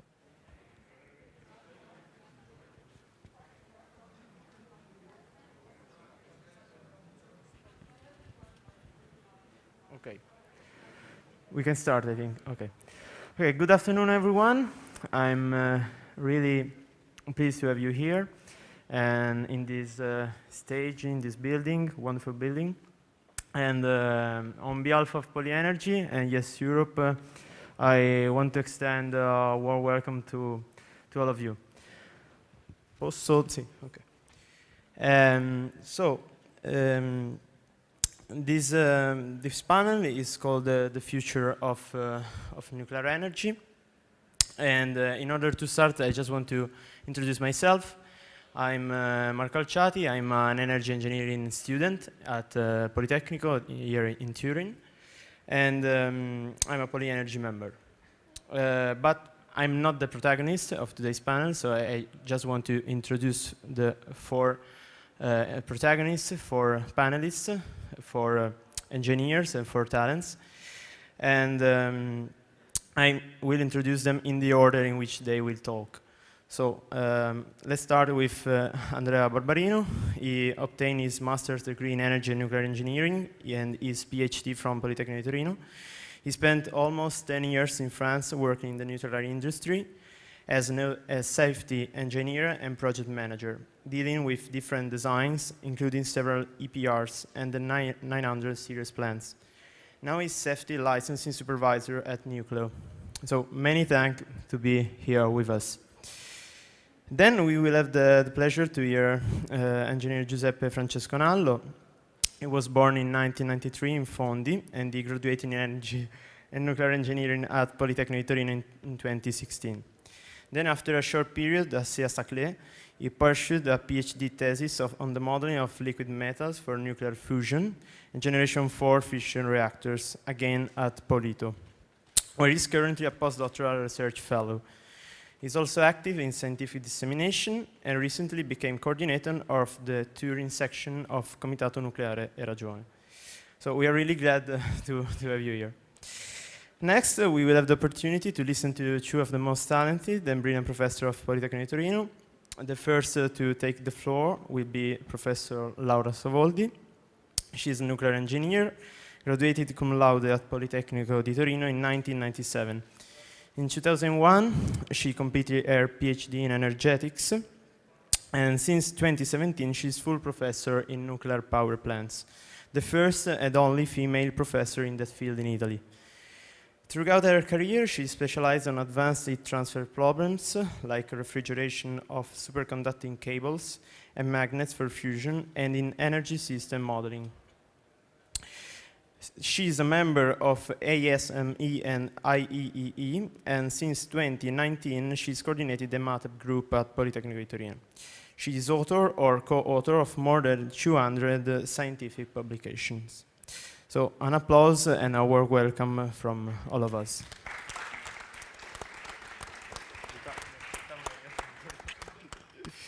In conclusion, you will be amazed by Professor Massimo Zucchetti's words. He took his master's degree in nuclear engineering in 1986 and doctorate in 1990. He's a full professor since 2000 at the Politecnico di Torino and is a research affiliate and visiting scientist at MIT.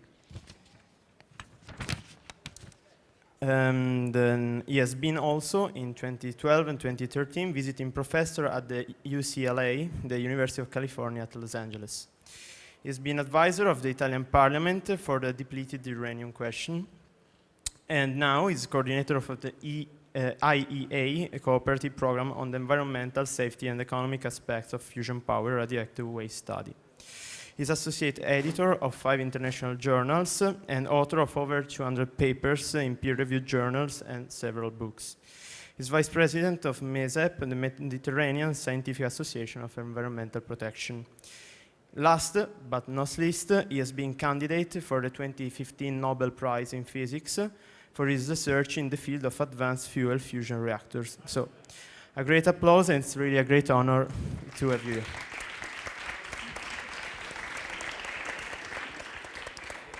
Before giving the word to Engineer Barbarino, I just want you to pay attention on the way in which the panel will carry on. The first 30 minutes will be a presentation and in-depth analysis of some of the main arguments about the future of nuclear energy. The focus of the discussion will be on the evolution of technologies, both in fission that in fusion reactors, and on gender gap in nuclear field. Each speaker will talk 10 minutes, except for Professor Savoldi and Professor Zucchetti that decided to divide their time to let you ask some more questions at the end. The last 10-15 minutes remaining will be fully dedicated to our questions, to your questions, that I hope to be copious and sharp. Now I stop myself and I give the word to engineer Andrea Barbarino that will focus our attention on so-called small modular reactors and the job that nuclear is making in this field. Thank you. Thank you. Thank you, Marco, and thank you for all the organizers for the invitation for being here. Good afternoon to everybody. So I will talk to you about small modular reactors. I have prepared a simple slide with my personal view of the nuclear power generation today with present-day technology. On the left side, I have put a selection of the advantages, at least in my view, of this technology for electricity generation. So it is very mature technology. We know how to handle a nuclear power plant. It's low carbon, it gives you a certain independence, certain energy independence, delivers competitive electricity prices, and has generally a positive impact on economy and employment of a country. But notwithstanding all these advantages, we cannot see a real brilliant performance of this technology. The number of reactors is stable since the 90s, basically, and the electricity production share sticks to this 10%. So what's wrong, let's say? Well, nuclear power reactor must be big in order to be profitable. We are talking of very large and complex plants. You need a high upfront capital cost, and this is very sensitive to discount rates because of long construction times. Of course, you have the high level and long living waste production. Generally, the public acceptance is quite low. There have been, and there's still the possibility of large accidents, with large consequences. We, as nuclear engineers, we work to reduce the frequency, to drastically reduce the frequency of these accidents. But with present-day technology, we cannot avoid totally them. And this has a great impact in people's perception. And last, in order to have a credible nuclear program, you need an engagement of different levels of stakeholders. You need engagement of the politics, of the population, you need to withstand the risks and the costs and the delays of a nuclear program, of the university, which must form a lot of engineers, and so on. This configuration, when everybody sees the advantages of nuclear power, are quite rare in nowadays national collectivities. So where small modular reactors can give some answers. First, small modular reactors are not a disruptive innovation. It's present-day technology improved, a step forward. We have two families of SMRs. Basically, I am simplifying for this speech a lot of things. We have water reactors, so it's really present-day technology, basically miniaturized and simplified in order to reduce the risk of the development phase. I told you we master quite well present-day technology. And then there's generation 4 fast reactors with let's say, an improved physics principle, always fission, of course, and many advantages, one of which, most important in my opinion, is an improved fuel cycle. I will say something in a minute, and I think that Giuseppe will talk about it. As the name says, we are talking of small units, less than 300 megawatt. This opens the way to new users and new applications. No more big plants for big countries, let's say, but also small countries, isolated collectivities, islands, isolated industrial districts, and even transportable reactors for propulsion. So new uses of nuclear power. All small modular reactors are characterized by a simplified design. What does it mean? It's not just a matter of compactness. We take all the components, which in nowadays design, the corner are all connected by pipings, and we put everything in a single vessel. Okay? It is also something related to safety. Indeed, we are eliminating the connection, we are eliminating, in this case, the pipes, and pipes are sources of accidents. You remove the pipe, you cannot have leaks, you cannot have breaks in your system. And there are also other measures, other countermeasures of passive types. I have no time to introduce them, which are not implementable in present reactors, but which are quite easy to foresee in a newly designed small modular reactor. Like, for instance, passive decay heat removal, just to cite an example. What is modularity? Modularity means two things. You can connect many units to assemble a plant of whichever size you want, sharing some auxiliaries, and also you can manufacture a unit in a, let's say, gigafactory, where the manufacturer can control the process, have high quality manufacturing standards, and then deliver it to the site, reducing the on-site construction time, and so hoping to obtain the economies of scale, which are not possible today, basically. And there's a novelty also. Since these projects are smaller and simpler, some private companies are trying to develop their own concept. With a new paradigm, which has to be demonstrated in practice, of course, but private companies pursue sustainable financial performance. And in principle, this should drive for stronger efficiency and efficacy. It should, in the end, deliver cheaper systems and simple to handle. There are about, at the moment, 30 companies like this. One of the three which are significantly founded is Nucleo, the company for which I work for. And I will spend the last 2 minutes of my intervention describing what we do and who we are. Nucleo wants to develop SMRs of a precise type, lead-cooled fast reactor, lead-cooled fast reactor of generation 4 type. We were born in 2021, last year. We are raising 400 million of euros, which are needed to sustain the development of our reactors, which will last several years. It is quite normal in the nuclear timescales. We have a very brilliant board of directors and a group of experts, senior experts, in-house, with different expertise fields, from fast reactors to mechanics to project management. And this reality is completed by the diverse expertise, so a group of young engineers, of which I am part, which provide a very stimulating working environment. We have headquarters in London, but the technological heart is here in Turin with the research center, and then in Brasimone, near Bologna, for what concerns the experimental setup, and up subsidiary in France. We have a strong partnership agreement with Enea, which has a long expertise on lead technology, and also agreements with the main polytechnic schools of Italy, Torino, of course, and then Milano, and other agreements to come are coming.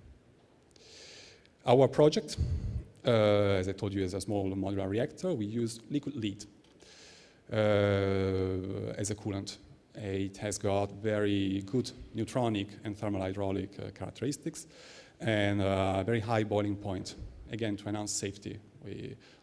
One of the problems of present-day reactors is that water is the coolant and boils at high temperatures and low pressures. Lead is not this kind of problem. We can work at atmospheric pressure. And we use fast technology, fast fission. The idea I am simplifying, fast reactors are more efficient in using the natural resource. And basically, they can burn, they can consume what present-day reactors consider waste. They can burn reprocessed fuel, avoiding the need to mine fresh uranium for many years to come. Almost there. This is step one, our vision. Step two will be to explore new fuel cycles, like thorium, which is a uranium substitute which does not produce plutonium and minor actinides. And on the longer term, to develop the accelerator-driven system concept. Basically a nuclear reactor which is attached to a big switch on-off. And when you put it on off, it's really off, very stable from a safety point of view. Again, another bunch of accidents removed by physics. And then, last, and I conclude, we have a very stepwise approach. First milestone is a precursor, is just an electrical facility in order to demonstrate our concept, to validate our codes, to check material compatibility, and will be built in Italy, in Brasimone. There's no nuclear fuel. Then we will go abroad, in France and United Kingdom, to build first a small, really nuclear reactor, then a bigger, small nuclear reactor, the 200 megawatt, and then in the end, the ADS. So we plan to go fast, but with no precipitation. Thank you, that's all for me for the moment. So, thank you. Thank you very much, Andrea, and for your Latin speech. I highlight that you will have the opportunity to ask him whatever you want at the end and expect some questions. Now I'm glad to introduce Giuseppe that will keep the focus on the fourth generation of reactors, adding some important information to our knowledge. Thank you very much, and thanks again for the invitation and the opportunity to talk here.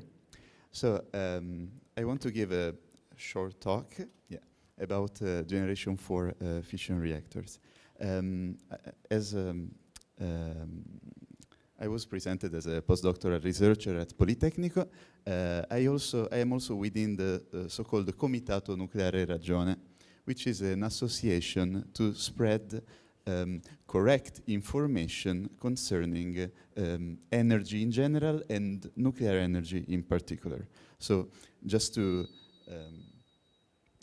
I wanted to say that what we aim at is to spread objective and scientifically correct information concerning energy sustainability and specifically nuclear energy.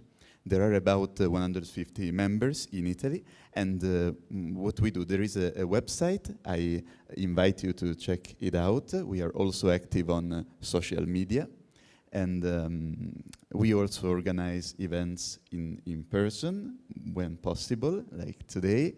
We participate when invited, and we also have some moments called Stand Up for Nuclear once per year.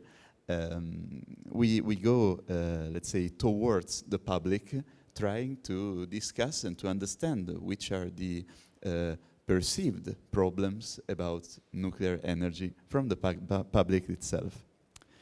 Okay, recently we also promoted a survey in Italy to understand how nuclear energy is felt by the public. And we understood many things thanks to this survey. We also knew that there are many people that are not against nuclear energy. So perhaps the feeling is changing here in Italy due to a number of reasons that you can imagine. The historical moment is pushing perhaps towards reconsidering nuclear energy. So let's move to the technical part, even though I have really short speech, so I will not go deep into the detail. We talk about generations of nuclear power plants. The nuclear plants that are operating today are of generation 2, so commercial power reactors. It is recent news that first generation 3 and 3 plus reactors are being connected to the grid. For example, the Olkiluoto one in Olkiluoto 3, I think, in Finland was recently activated. And those are of generation 3 and 3 plus. Generation 3 and 3 plus are advanced and evolutionary design aiming at improved safety. So they aim at targeting improving public acceptance by dramatically improving the safety feature of reactors. Generation 3 and Generation 3 plus reactors are usually large plants. And so the first of a kind, which were in France and in Olkiluoto, they experienced also delays due to the complexity of the design. And then we have Generation 4 reactor, which we hope will be the nuclear fission energy of the future. Generation 4 reactors target all the, let's say, the issues that were left by previous generation reactors. Improved sustainability, first of all. Sustainability has two, let's say, is a twofold thing. You have to consider the utilization of the fuel. It means that if I mine 100 kilograms of uranium, I would like to use them all or almost all to generate electricity. Instead, in current reactors, the efficiency of fuel utilization is very low. So if you improve the fuel utilization, you extend the natural uranium resources. And another important sustainability aspect is about the minimization of long-term waste. And those are the essential features of Generation 4. Moreover, they aim at improved economics and improved safety. You could ask, but how can we further improve safety with respect to Generation 3 and 3 plus reactors? The key is to aim at passive safety. And so this is the point. And you see in the slide 6 candidate designs for Generation 4 reactors. Of these 6 designs, 4 are fast reactors. Reactors characterized by a fast neutron spectrum. I will focus on that because I have no time and because my expertise is on fast reactors. Okay. And the idea behind fast reactors is that by having a fast neutron spectrum, you can burn minor actinides, which are the main responsible for the long-term radiotoxicity of nuclear waste. So if you are able to burn minor actinides, you not only recover a fraction of energy, a larger fraction of energy, but you can also reduce the time it is needed for the radioactive waste to, let's say, to lose its radiotoxicity.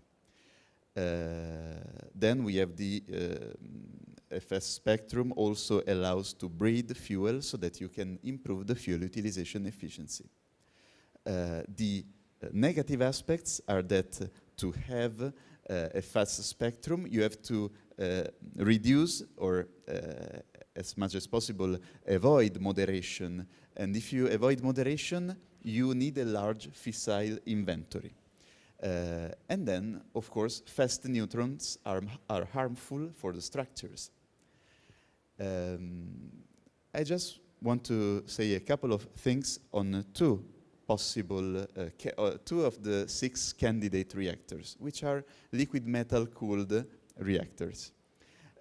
Sodium-cooled fast reactors are characterized by a larger thermal efficiency.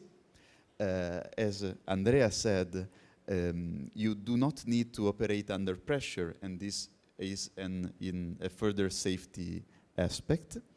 And sodium is compatible with most structural components, and it also has a high heat transfer capability.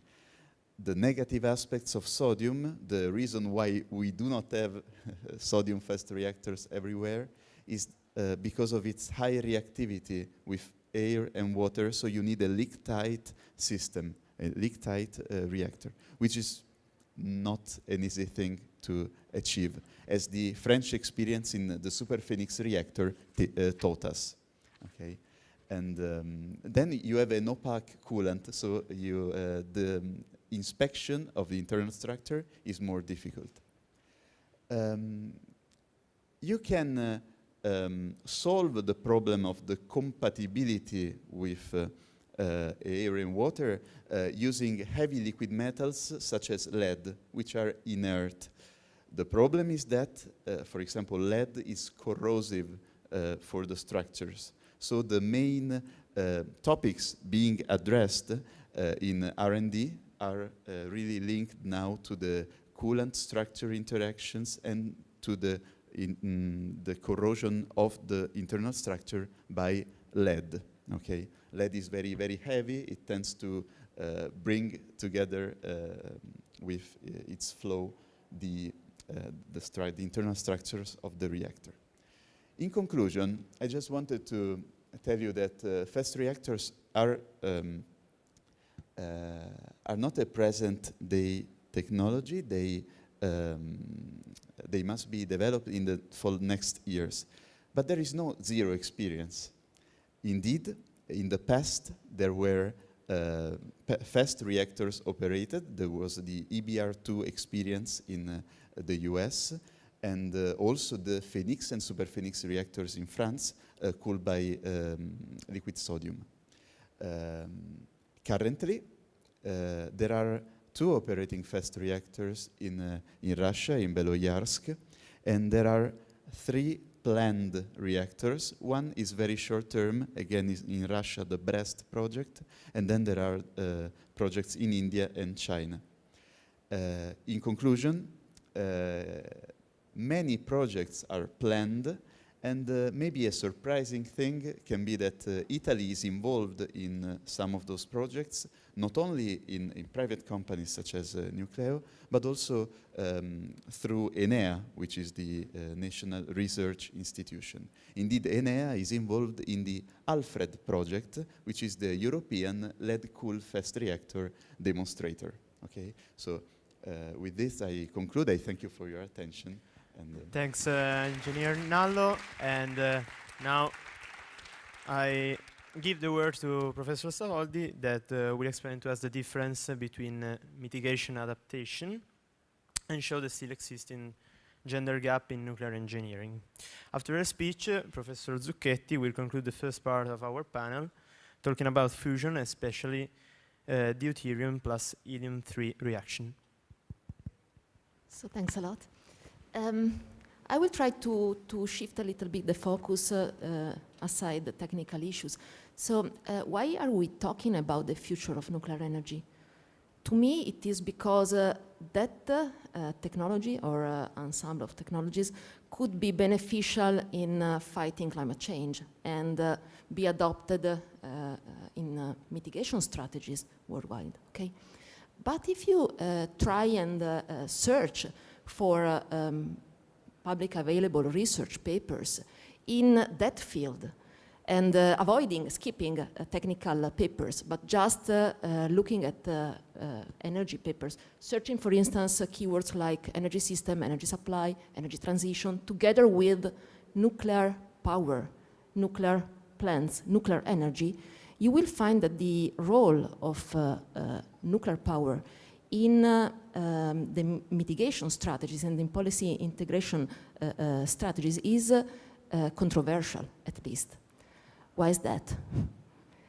It is pretended to be helpful in mitigating emissions, CO2 emissions, for instance, but the evidence coming from several developed countries is that actually the presence of nuclear power is decoupled from reduction of emission. For instance, Japan, UK, Germany, from the beginning of this century, had a reduction in emissions and a reduction in nuclear power. So the two things are not related. How that can be?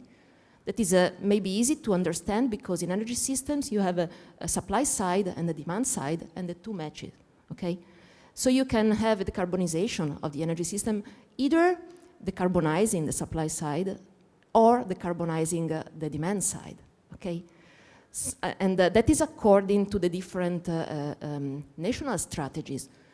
For instance, we have countries like the US or China that are focusing on reduction of emission in the power sector, and countries like UK, Japan, Germany that are focusing on reduction of emission in the demand sectors, so transportation, buildings, and so on.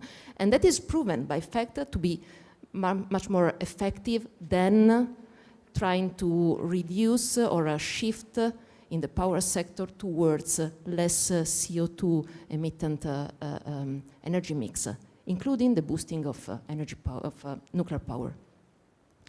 And then the use of and the access to nuclear power depends also on national circumstances. For instance, the presence of resources like fossil or renewables, but also from the capability of national governments to put on the table to cover the investment cost for, or the capital cost for power investment. And that basically rules out from nuclear power large fraction of the developing countries. So summarizing the role, the contribution of nuclear power to decarbonization, to mitigation, or mitigative actions is at least doubtful. And I don't want to mention the story of the radioactive wastes. Just don't want to enter that point. But also, there is another thing that is important. The pillars of the Paris Agreement are two. One is mitigation, and we talked about that for a few minutes. The other one is adaptation beside mitigation. Mitigation is, all the efforts that are done to reduce the greenhouse gases emissions, and from the other side, to boost, to enhance the sinks of CO2, for instance, carbon capture or afforestation, okay? While adaptation is accounts for all the transformations, social, ecologic, energy, and economy system transformation that are needed to sort of comply with the possible damages due to climate change, and to also maybe deploy the opportunities that come from climate change. Okay? And in that sense, adaptation is moving down and is strictly related to countries and even to communities. So for instance, adaptation in the power sector is moving from centralized power to decentralization of electricity production and smart grids and prosumer involvement. While nuclear power goes in the opposite direction, centralized production. I cannot think of a single application of nuclear power that goes in the direction of adaptation. Maybe small modular reactors, but they are still to be proven, okay? And that is, to me, a reason that is preventing nuclear power from penetration. So the only consideration of that form of the technology for mitigation. And it's a total absence from adaptation also explained to me somehow why it is still a male affair, okay? And research and development is totally or almost totally on the shoulders of men and not women. Because, I try to clarify this point. You know that in the mechanical engineering field that is, there is still a large gender gap, okay? And this is now clearly due to the fact that the provision actions that are very within the attitude of the male gender are dominant in the mechanical engineer with respect to care actions that are within the female gender, okay? And to me, mitigation has to deal with provision, and adaptation has more to deal with care. And so mitigation is more related to male attitude, and adaptation has more to deal with female attitude. So if we don't shift the paradigm of nuclear power from mere adaptation, from mere mitigation to adaptation, we will not cover the gender gap. And the switch in the paradigm will at the same time bring larger penetration of nuclear power and fill the gender gap. Maybe fission is not doing that. Maybe fusion could help in shifting the paradigm to adaptation. Maybe Professor Zucchetti can help understanding that. Yes, thank you, Laura. You raised two interesting points, and so I would also try to talk a little less on technicalities and a little bit more about where are we going and which direction should we hit. So we have seen many things that Laura and the previous panelists told us, that there is a strange situation by which it is almost clear that nuclear energy is one of the options for energy not producing greenhouse gases. And on the other hand, since it is not renewable, of course it is not renewable, then it is not seen as a new stream energy, but as an old stream. And if I would like to summarize this with just one concept, is that nuclear power now, as also the first panelist said, is too big. We are building the size of nuclear reactors has grown up, and of course, because small is beautiful is not the paradigm for nuclear energy in the past, has not been.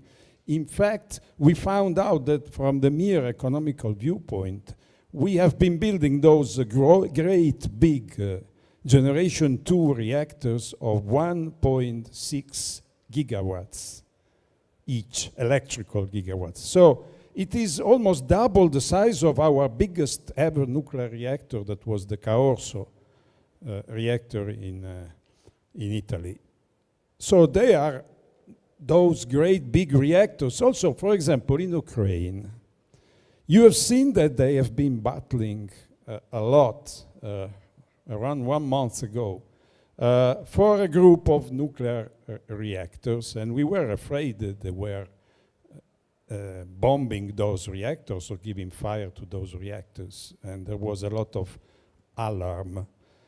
And I understood quite well why they were fighting so hard for that complex that was in the South Ukraine, because there are 4 nuclear reactors, and just those reactors are capable of giving, were capable of giving before the war, 17% of the electricity to whole Ukraine. So having or not having those reactors was a big issue, and so why they were fighting so hard for that. So what is the message? Is that we build, or we have been building, and we keep building, for example, generation 3 reactors elsewhere in China. The history of generation 3 reactors in China has been a little luckier than in Europe and also in other countries.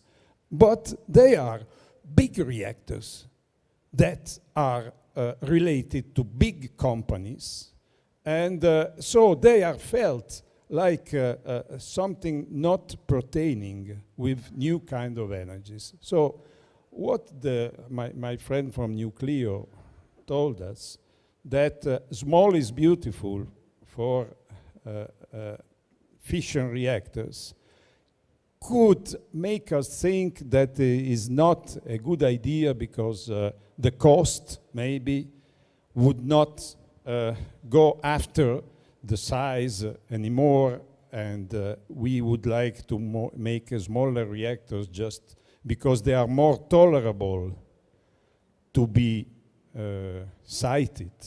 Let's talk clear. A small reactor maybe is more acceptable than a great big one. So that is the message. And the exact counter trend is going on with fusion. You know, I've graduated, as I told, I feel very, very old because I graduated just 1 month after the Chernobyl accident. So there were 2 big accidents that year in the nuclear history. In April, Chernobyl, and in May, Massimino that got his degree. And so I, of course, started talking and making my research on fusion. And in '87, our next project, that was the ITER project, was due to be online in 2000. And the more the time has passed, the more ITER, that now luckily is in construction, is the fusion reactor that all the world has decided together in order to build it because it's too expensive, too big. And so America, Russia, Europe, Japan, China, everybody is working on ITER. Just one, it's not a demonstration reactor, it's an experimental machine that will not produce electricity. So that is a bit a drawback, if you think, because fusion is, in this moment, maybe thinking to substitute fission energy in the far future, but a fission energy that will not exist anymore. Because I believe that if fission energy has to survive, it has to survive going away from the great big projects and great big plants. So what could be a shift in our perception? A shift in our perception could be trying also for fusion to go to the small is beautiful. In the United States, where I've been working, they are trying to develop another concept. I have no time for talking about this to you, but it deals with smaller reactors with a technology that in 20, 25 years can begin to give electricity to the grids. And it is due to an innovation that is very, unpredictable. That was that the magnets, the magnetic field magnets, now they can work not at 4K like before, but at 80K, let's say. So those superconductive materials have been a step forward that we are talking about ITER, working on ITER, we couldn't know. So maybe now ITER, that also in Italian, in Latin means the way.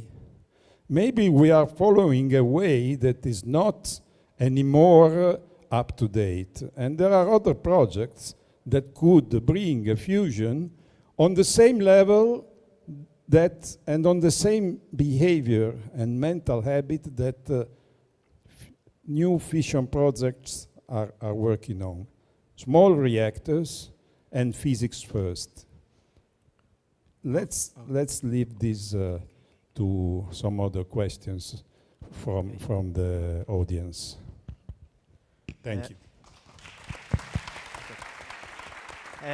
So, from the staff, they told me that the time is over, is already over, so we haven't time for questions. I'm really sad about it, but I leave them the time to expand their time, to expand their discussion, and so I think that they highlight in the best way possible the main points of their discussion. So I really ask you to make them an applause, a really warm applause for their to be here also. And I just want to thank you also for following this panel and to be here at this event, and have a good day and a good time here at Annual Conference. Grazie.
Now, the interactive conference, Innovative Thinking to Enhance the Energy Transition, will start here. So if you have to follow it, please stay there. Thank you.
Okay, can you all hear me? Make a sign. Oh yeah, I can hear myself. Perfect. So good afternoon, everybody. Thanks for those that are still here today with us. I know that you might be a bit tired.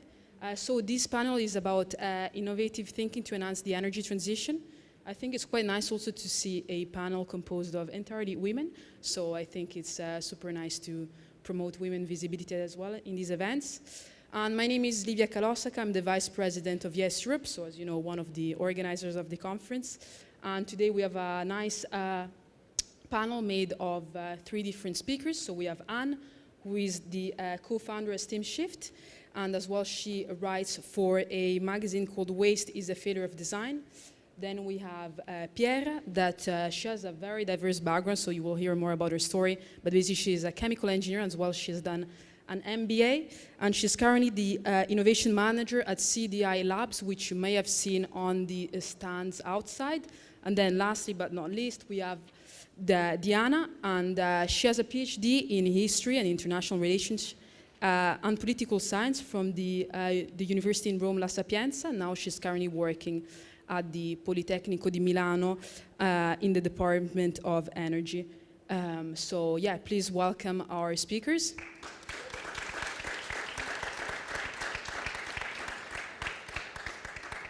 So perfect. So I'd like to start with the first of our panelists, so Anne, and I would like to ask you if you can share a bit more about your experience at Steam Shift.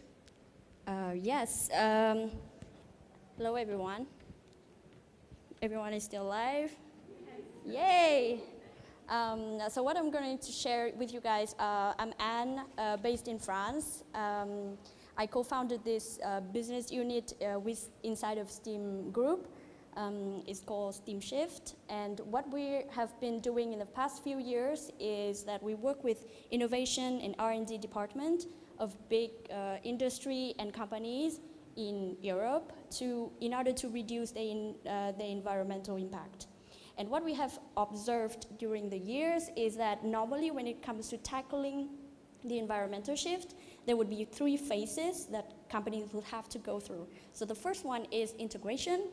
What does it mean, integration? You could imagine that it's all about raising awareness, doing a lot of CSR activities, changing plastic cups to paper cups. This is very important aspect that should be treated inside of a big companies, but we all know that it's not enough.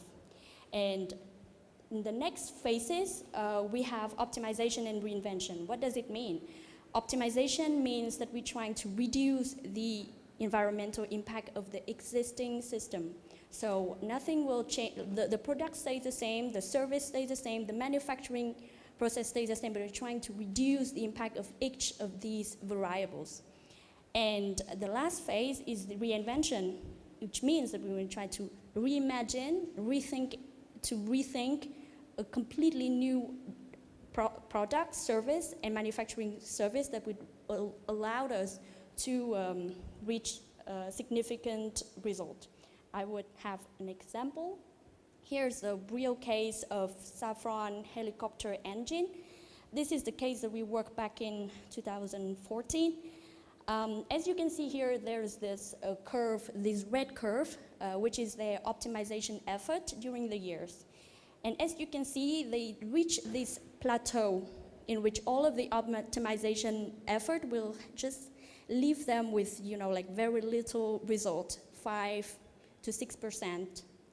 And the objective, however, which is applied, which is, say, imposed by the regulations, is there.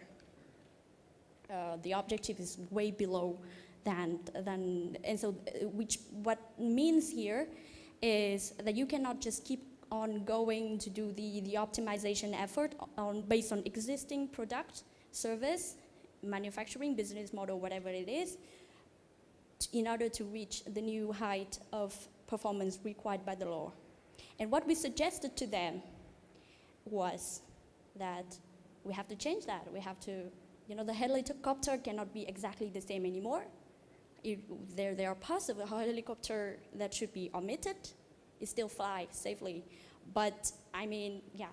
And at the end of the mission, we arrived at a 50% of reduction of fuel, which is, in comparison to 5%, which is very significant. And so what I'm trying to say here is this curve, this plateau that you see here, is what we call the invisible wall of optimization. Why is that? Because all system will attain a physical limits at some point, all of your effort trying to optimize 1 or 2% will become very costly, and the result will not be significant. This is something all engineers can say, can approve. What happened next is, this is the process, I would say, industrial process of pretty much all companies in the world, which is very linear, as you can see. This is the model that we were inventing back in 19th century, which is like 200 years ago, which is focused mainly on productivity and efficiency. What companies are trying to do at the moment is trying to change 1 or 2 points of this machine.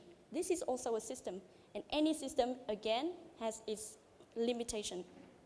We cannot, for example, if we take H&M, Zara, Mango, etc., and they can change, you know, the energy mix, they can change the way they do waste management, they can change the material, they can be recycled materials, etc. But as long as they stay on this system, again, the curve will appear, because as long as their business is very unit sales, very linear base, it's not going to reach, you know, like a new height of performance in terms of environmental performance, of course. And this is interesting because today we're talking about energy transition, right? But I would like to make a link between the industrial machine that you see before.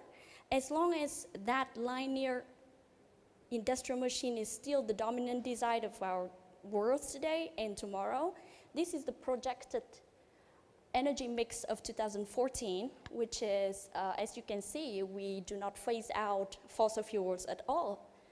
We just have a lot of more renewable energy and at the same time a lot more fossil fuel. This is not a transition, this is just a stacking of energy.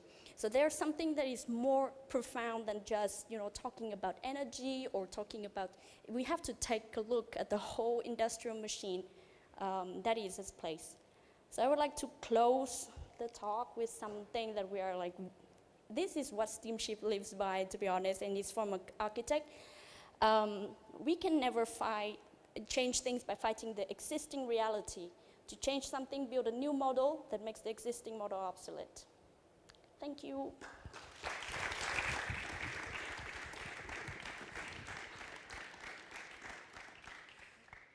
So thank you very much for introducing this very important topic that is basically, you know, bringing innovation to really basically move towards a new sustainable system. And I think now the next speaker, Pierre, I think she's very well positioned because basically her background is in chemical engineer, but she's done an MBA. So she has, you know, the business and also the, you know, let's say the more tech side. And she's gonna basically talk a little bit about how you can really nurture this innovation aspect into corporates. Thank you.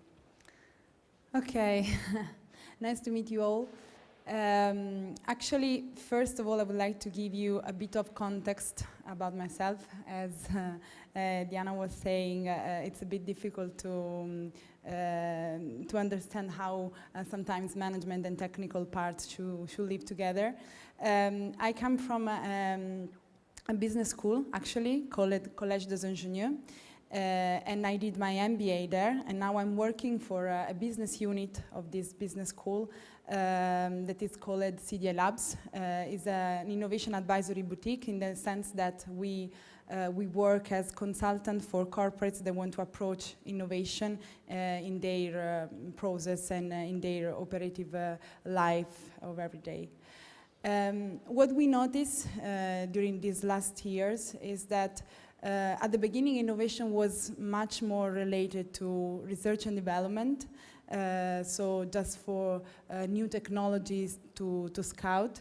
Instead, now there is a quite shift since they notice, the corporates notice that it's important also to understand how to apply that new technology to a big demand that is the energy transition.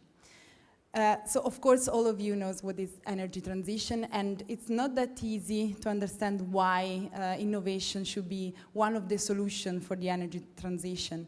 Energy transition in general is not that easy because we are so used to think about our world as a carbon-based world, and now we have to pass to a carbon zero world.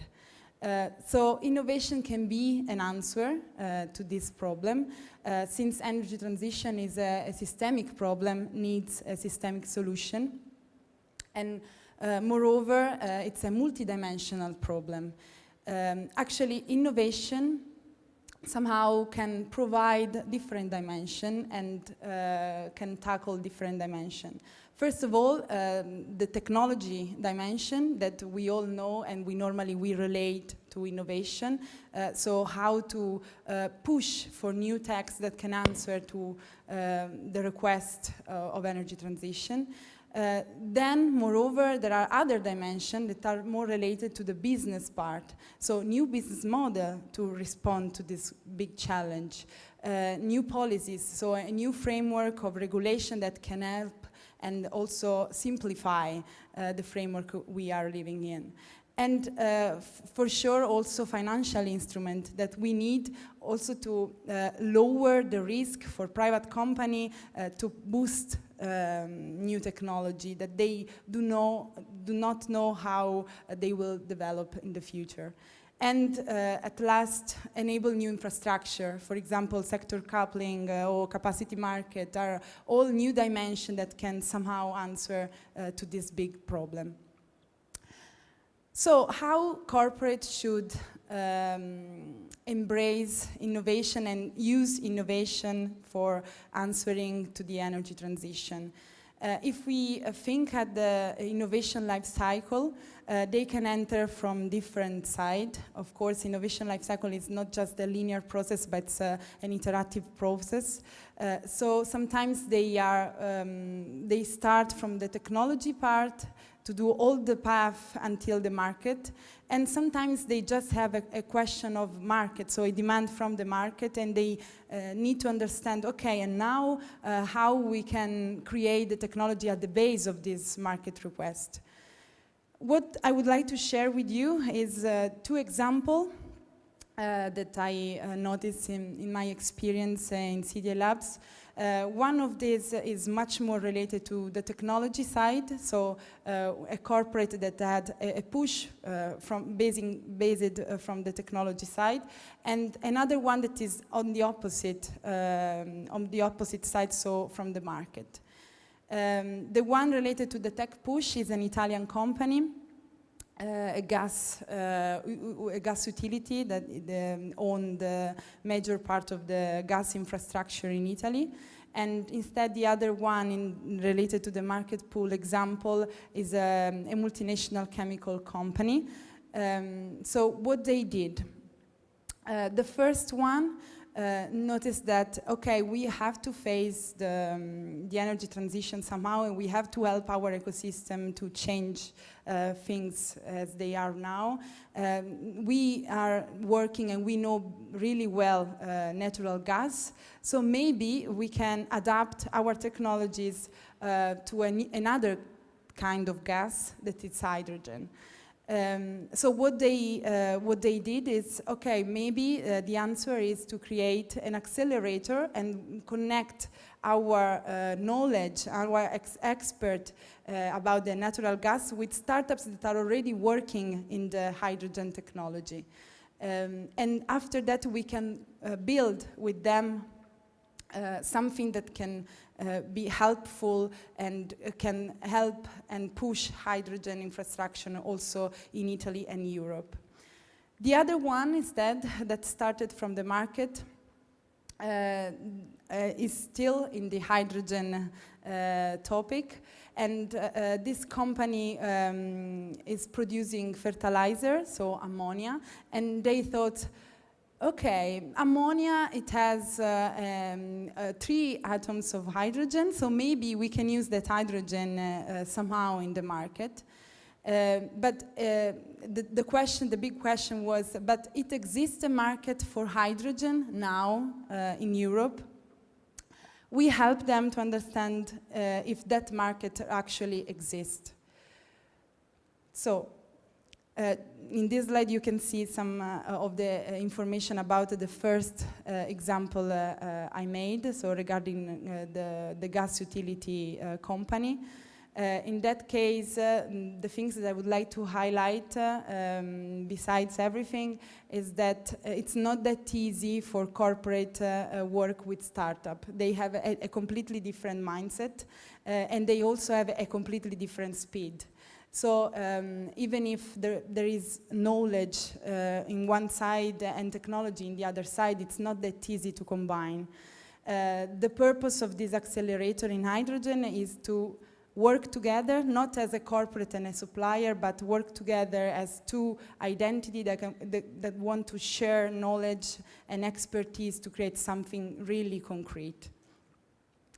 In the second case, regarding the German multinational company that was looking for market for hydrogen, they were trying to understand if was really, besides from the fact that, of course, ammonia is an energy vector for hydrogen, they will also understand which are the markets that we can address, and then we can create the technology behind that market. But which are the markets? We know that transport can be a real market for hydrogen, but how? And how we can make competitive the cost of hydrogen. So in that case, the main purpose and also the real achievement that we had was to create connection among different sectors. So not just the chemical one from the corporate that was the starting point, but also other kind of sector to understand which is the real request and how to answer to that request. In conclusion, I would like to say that we did an abuse of, in these decades, an abuse of our environment, and we need now really speed up the process. And of course, innovation can somehow create this speed, or at least enhance this process. But if I can say something that is my opinion as a European citizen, I think we need to, of course, use innovation, but also dare much more. And we can be really independent and sustainable in the energy sector in general. Thanks.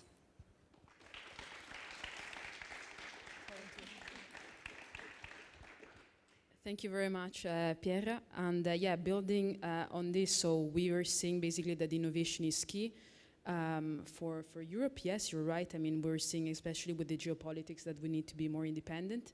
But yes, this is a very complex environment, and hence we need policies to help basically nurture the innovation. And that's today, you know, we're lucky to have Diana that has worked on this, so she's gonna share a bit more about the basically the framework on the policies level. Thank you.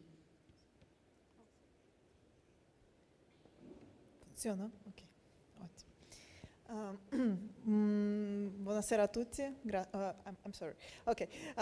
Good evening, everyone, and thank you for for surviving until the last session.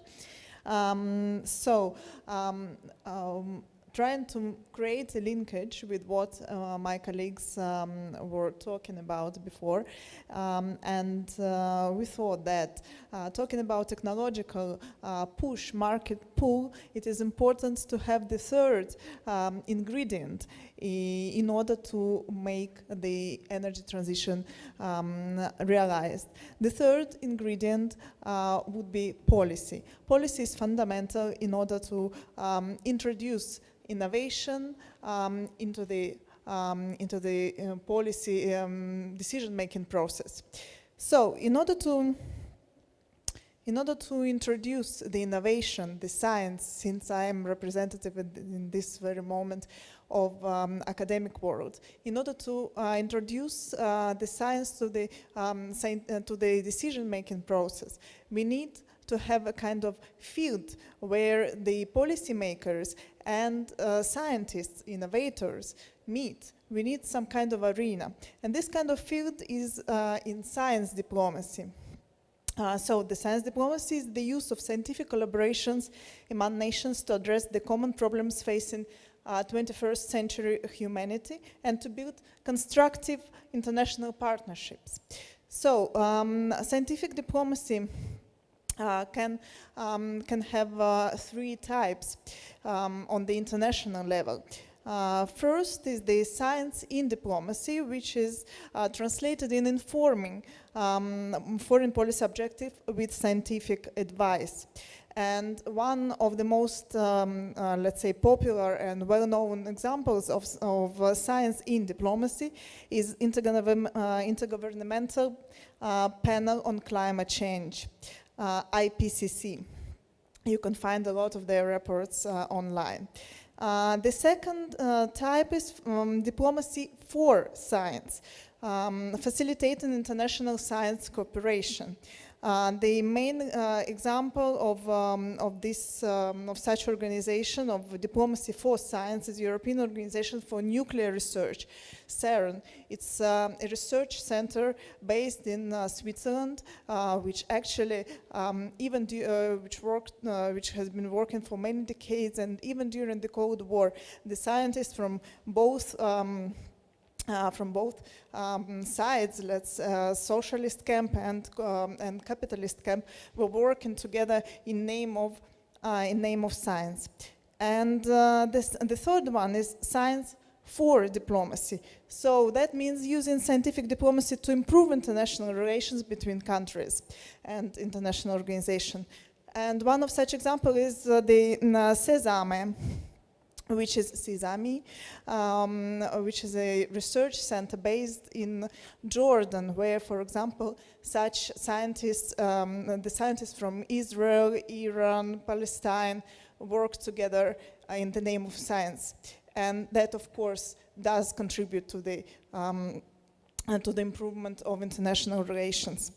So now we have the field, we have the arena, where scientists, innovation meets policy-making process. And so we need an approach. And the approach may be an evidence-based policy-making. Evidence-based policy-making, as a term, got the policy currency during the Tony Blair government in the United Kingdom. So it's a kind of, let's say, very recent term. And its fundamentals were actually put in the Modernizing Government White Paper, which says that policy decisions should be based on sound evidence. And the raw ingredient of evidence is information. Good quality policy making depends on high quality information derived from a variety of sources, such as expert knowledge, existing domestic and international research, existing statistics, stakeholder consultation, evaluation of previous policies. So now the researchers from all over the world are required more and more often to be able to translate their research and into the policy briefs or policy recommendations. And I actually should be able to demonstrate the relevance of their research for the policy-making process. So in this context, evidence-based policy-making is a kind of tool for connecting academia, science, innovation, and government. So now that we have the field where the scientists and decision makers can meet, now that we have the approach which is evidence-based policy making with all its tools like policy briefs, consultations and stuff like that, we need people who do that. How do we prepare the people that are able to translate their research, their scientific research, in our case, which is the case of Politecnico di Milano, how do we prepare them to be able to give this scientific advice, to be able to give it in a comprehensive manner, in a language that can be understood and appreciated by the policymakers? So the answer is very simple, nothing new, but still many companies and universities are struggling to somehow implement it and adopt it. of course, the answer is not that that it's not that easy, and in 5 minutes it's very hard to articulate everything. But we see it as a multidisciplinary approach to global challenges. So complex problems require complex solutions. And in this respect, multidisciplinarity is the key. We are trying to foster social and political sciences preparation within the STEM disciplines, and it's very important. We are still struggling with it, but we are very positive. And it's important to understand international political, social, and economical processes in order to participate in the policy making process through applying EBPM tools. As far as my field of research is concerned, which is geopolitics of energy, it is one example of multidisciplinary approach for engineering education. We are trying to explore intersections of energy, technology, security, energy security, and international relations.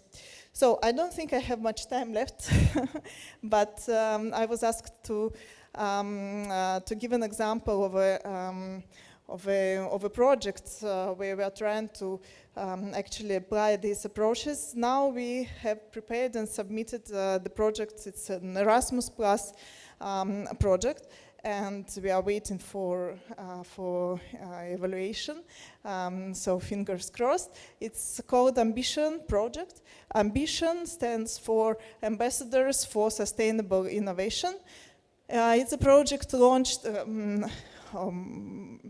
first of all, it was promoted by Politecnico di Milano in partnership with other 5 universities, polytechnical universities in Europe, which also includes 3 partner universities from Africa. And the focus of this project are PhD students, both from Europe and Africa, and the aim is to prepare the ambassadors of sustainable innovation, able to promote, to be ambassadors of innovation and also sustainable transition, not only between different countries as ambassadors do, but also between different within their communities, within their peers, within their universities. And we also include in all these series of preparation activities, we include the skills that they might need in order to participate in the policy making processes, such as preparation of the briefs and also participation in the consultancy groups for the policy decision making process. So that's one example. Thank you very much.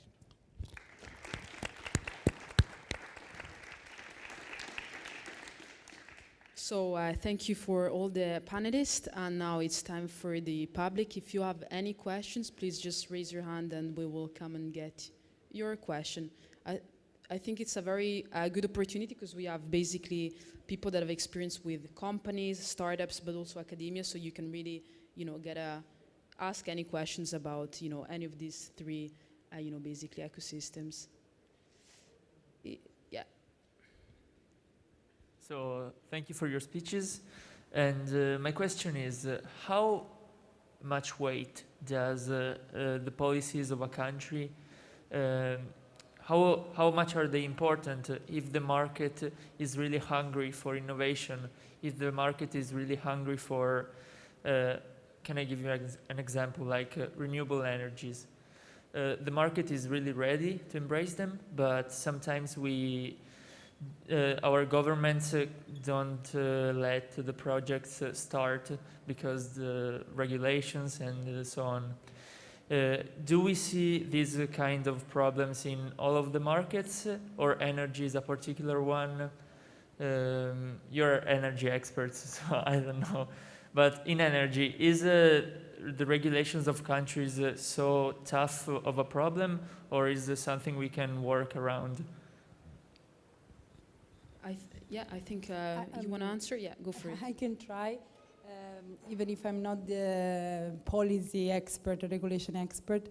But what I notice is that sometimes it's really hard to overcome this kind of problem from governments. For example, I don't know in the renewables, but if I give an example about hydrogen, the hydrogen regulation are the ones that come from natural gas. But for example, for a refueling station, there are no regulation at all. And the only one that have been created are really weird to respect. Because, you know, hydrogen is a little bit more complicated than natural gas to manage. And of course, for pressure and also because it's not an easy gas. But of course you cannot ask to people that want to create refueling station to create that refueling station outside cities, for example. And that's a big problem. And innovation somehow can help to overcome these kind of problems, but sometimes it's not enough. So you have to push from both sides and understand which can be the better way to overcome this kind of problem. I don't know in the other markets, but I think it's the same. But energy market for sure is one of the more affected by this kind of problem. Perfect. Is there any other questions from the public? No, don't be shy. It's the last chance. No, otherwise I also have a questions for our panelists. So here it's, you know, you can see basically the public is very young. So I was wondering, you know, from a point of view of youth, where do you think that youth can be more active? Like, where do you see that basically youth involvement would be more beneficial? For instance, do you think that youth should be more influential in the big corporates, into the academia side, you know, where, you know, maybe it's a question that, you know, can really roll on to all of you. Yeah, if you have any idea. Yeah, I can start by saying, I mean, this population that is right here, right now, I think we're all convinced by the fact that we have to act towards a more sustainable future. But at the same time, the message is not that shared, even between youth. The other day I read this article saying that actually Generation Z, they were born in this fast fashion, fast food, social media thing, and they're at this is a very paradoxical, because at the same time they know that they're born into the climate change impacts and everything, but at the same time they're already get used to a lot of you know, the world we live to them.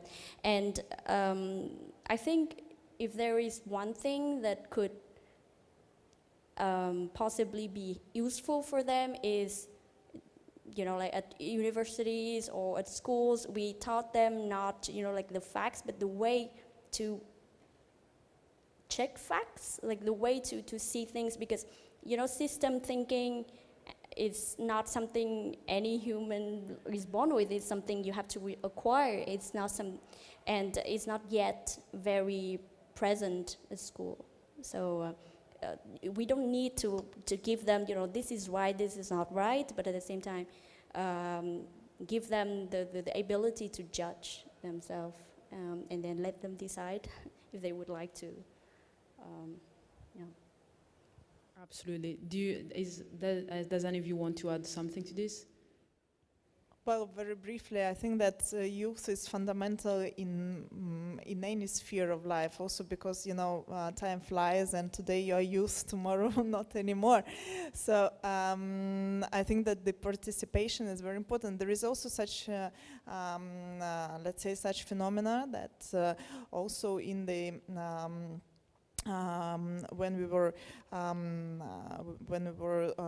talking about the division of the garbage at home, the most effective measure was at the end introducing these topics and convincing the kids at school to do that, because then they went home and they taught their parents how to do that. So that's one of the examples that like young people, even very, very small young people, can really have a change, maybe not on the global scale, but at the local level, family level, but that's where it all begins. So, and then of course, we see now the momentum. Well, now, you know, we are kind of distracted in different things, but a few years ago, we saw a momentum of youth participation and youth driving as a driving force in climate change, in energy transition, and maybe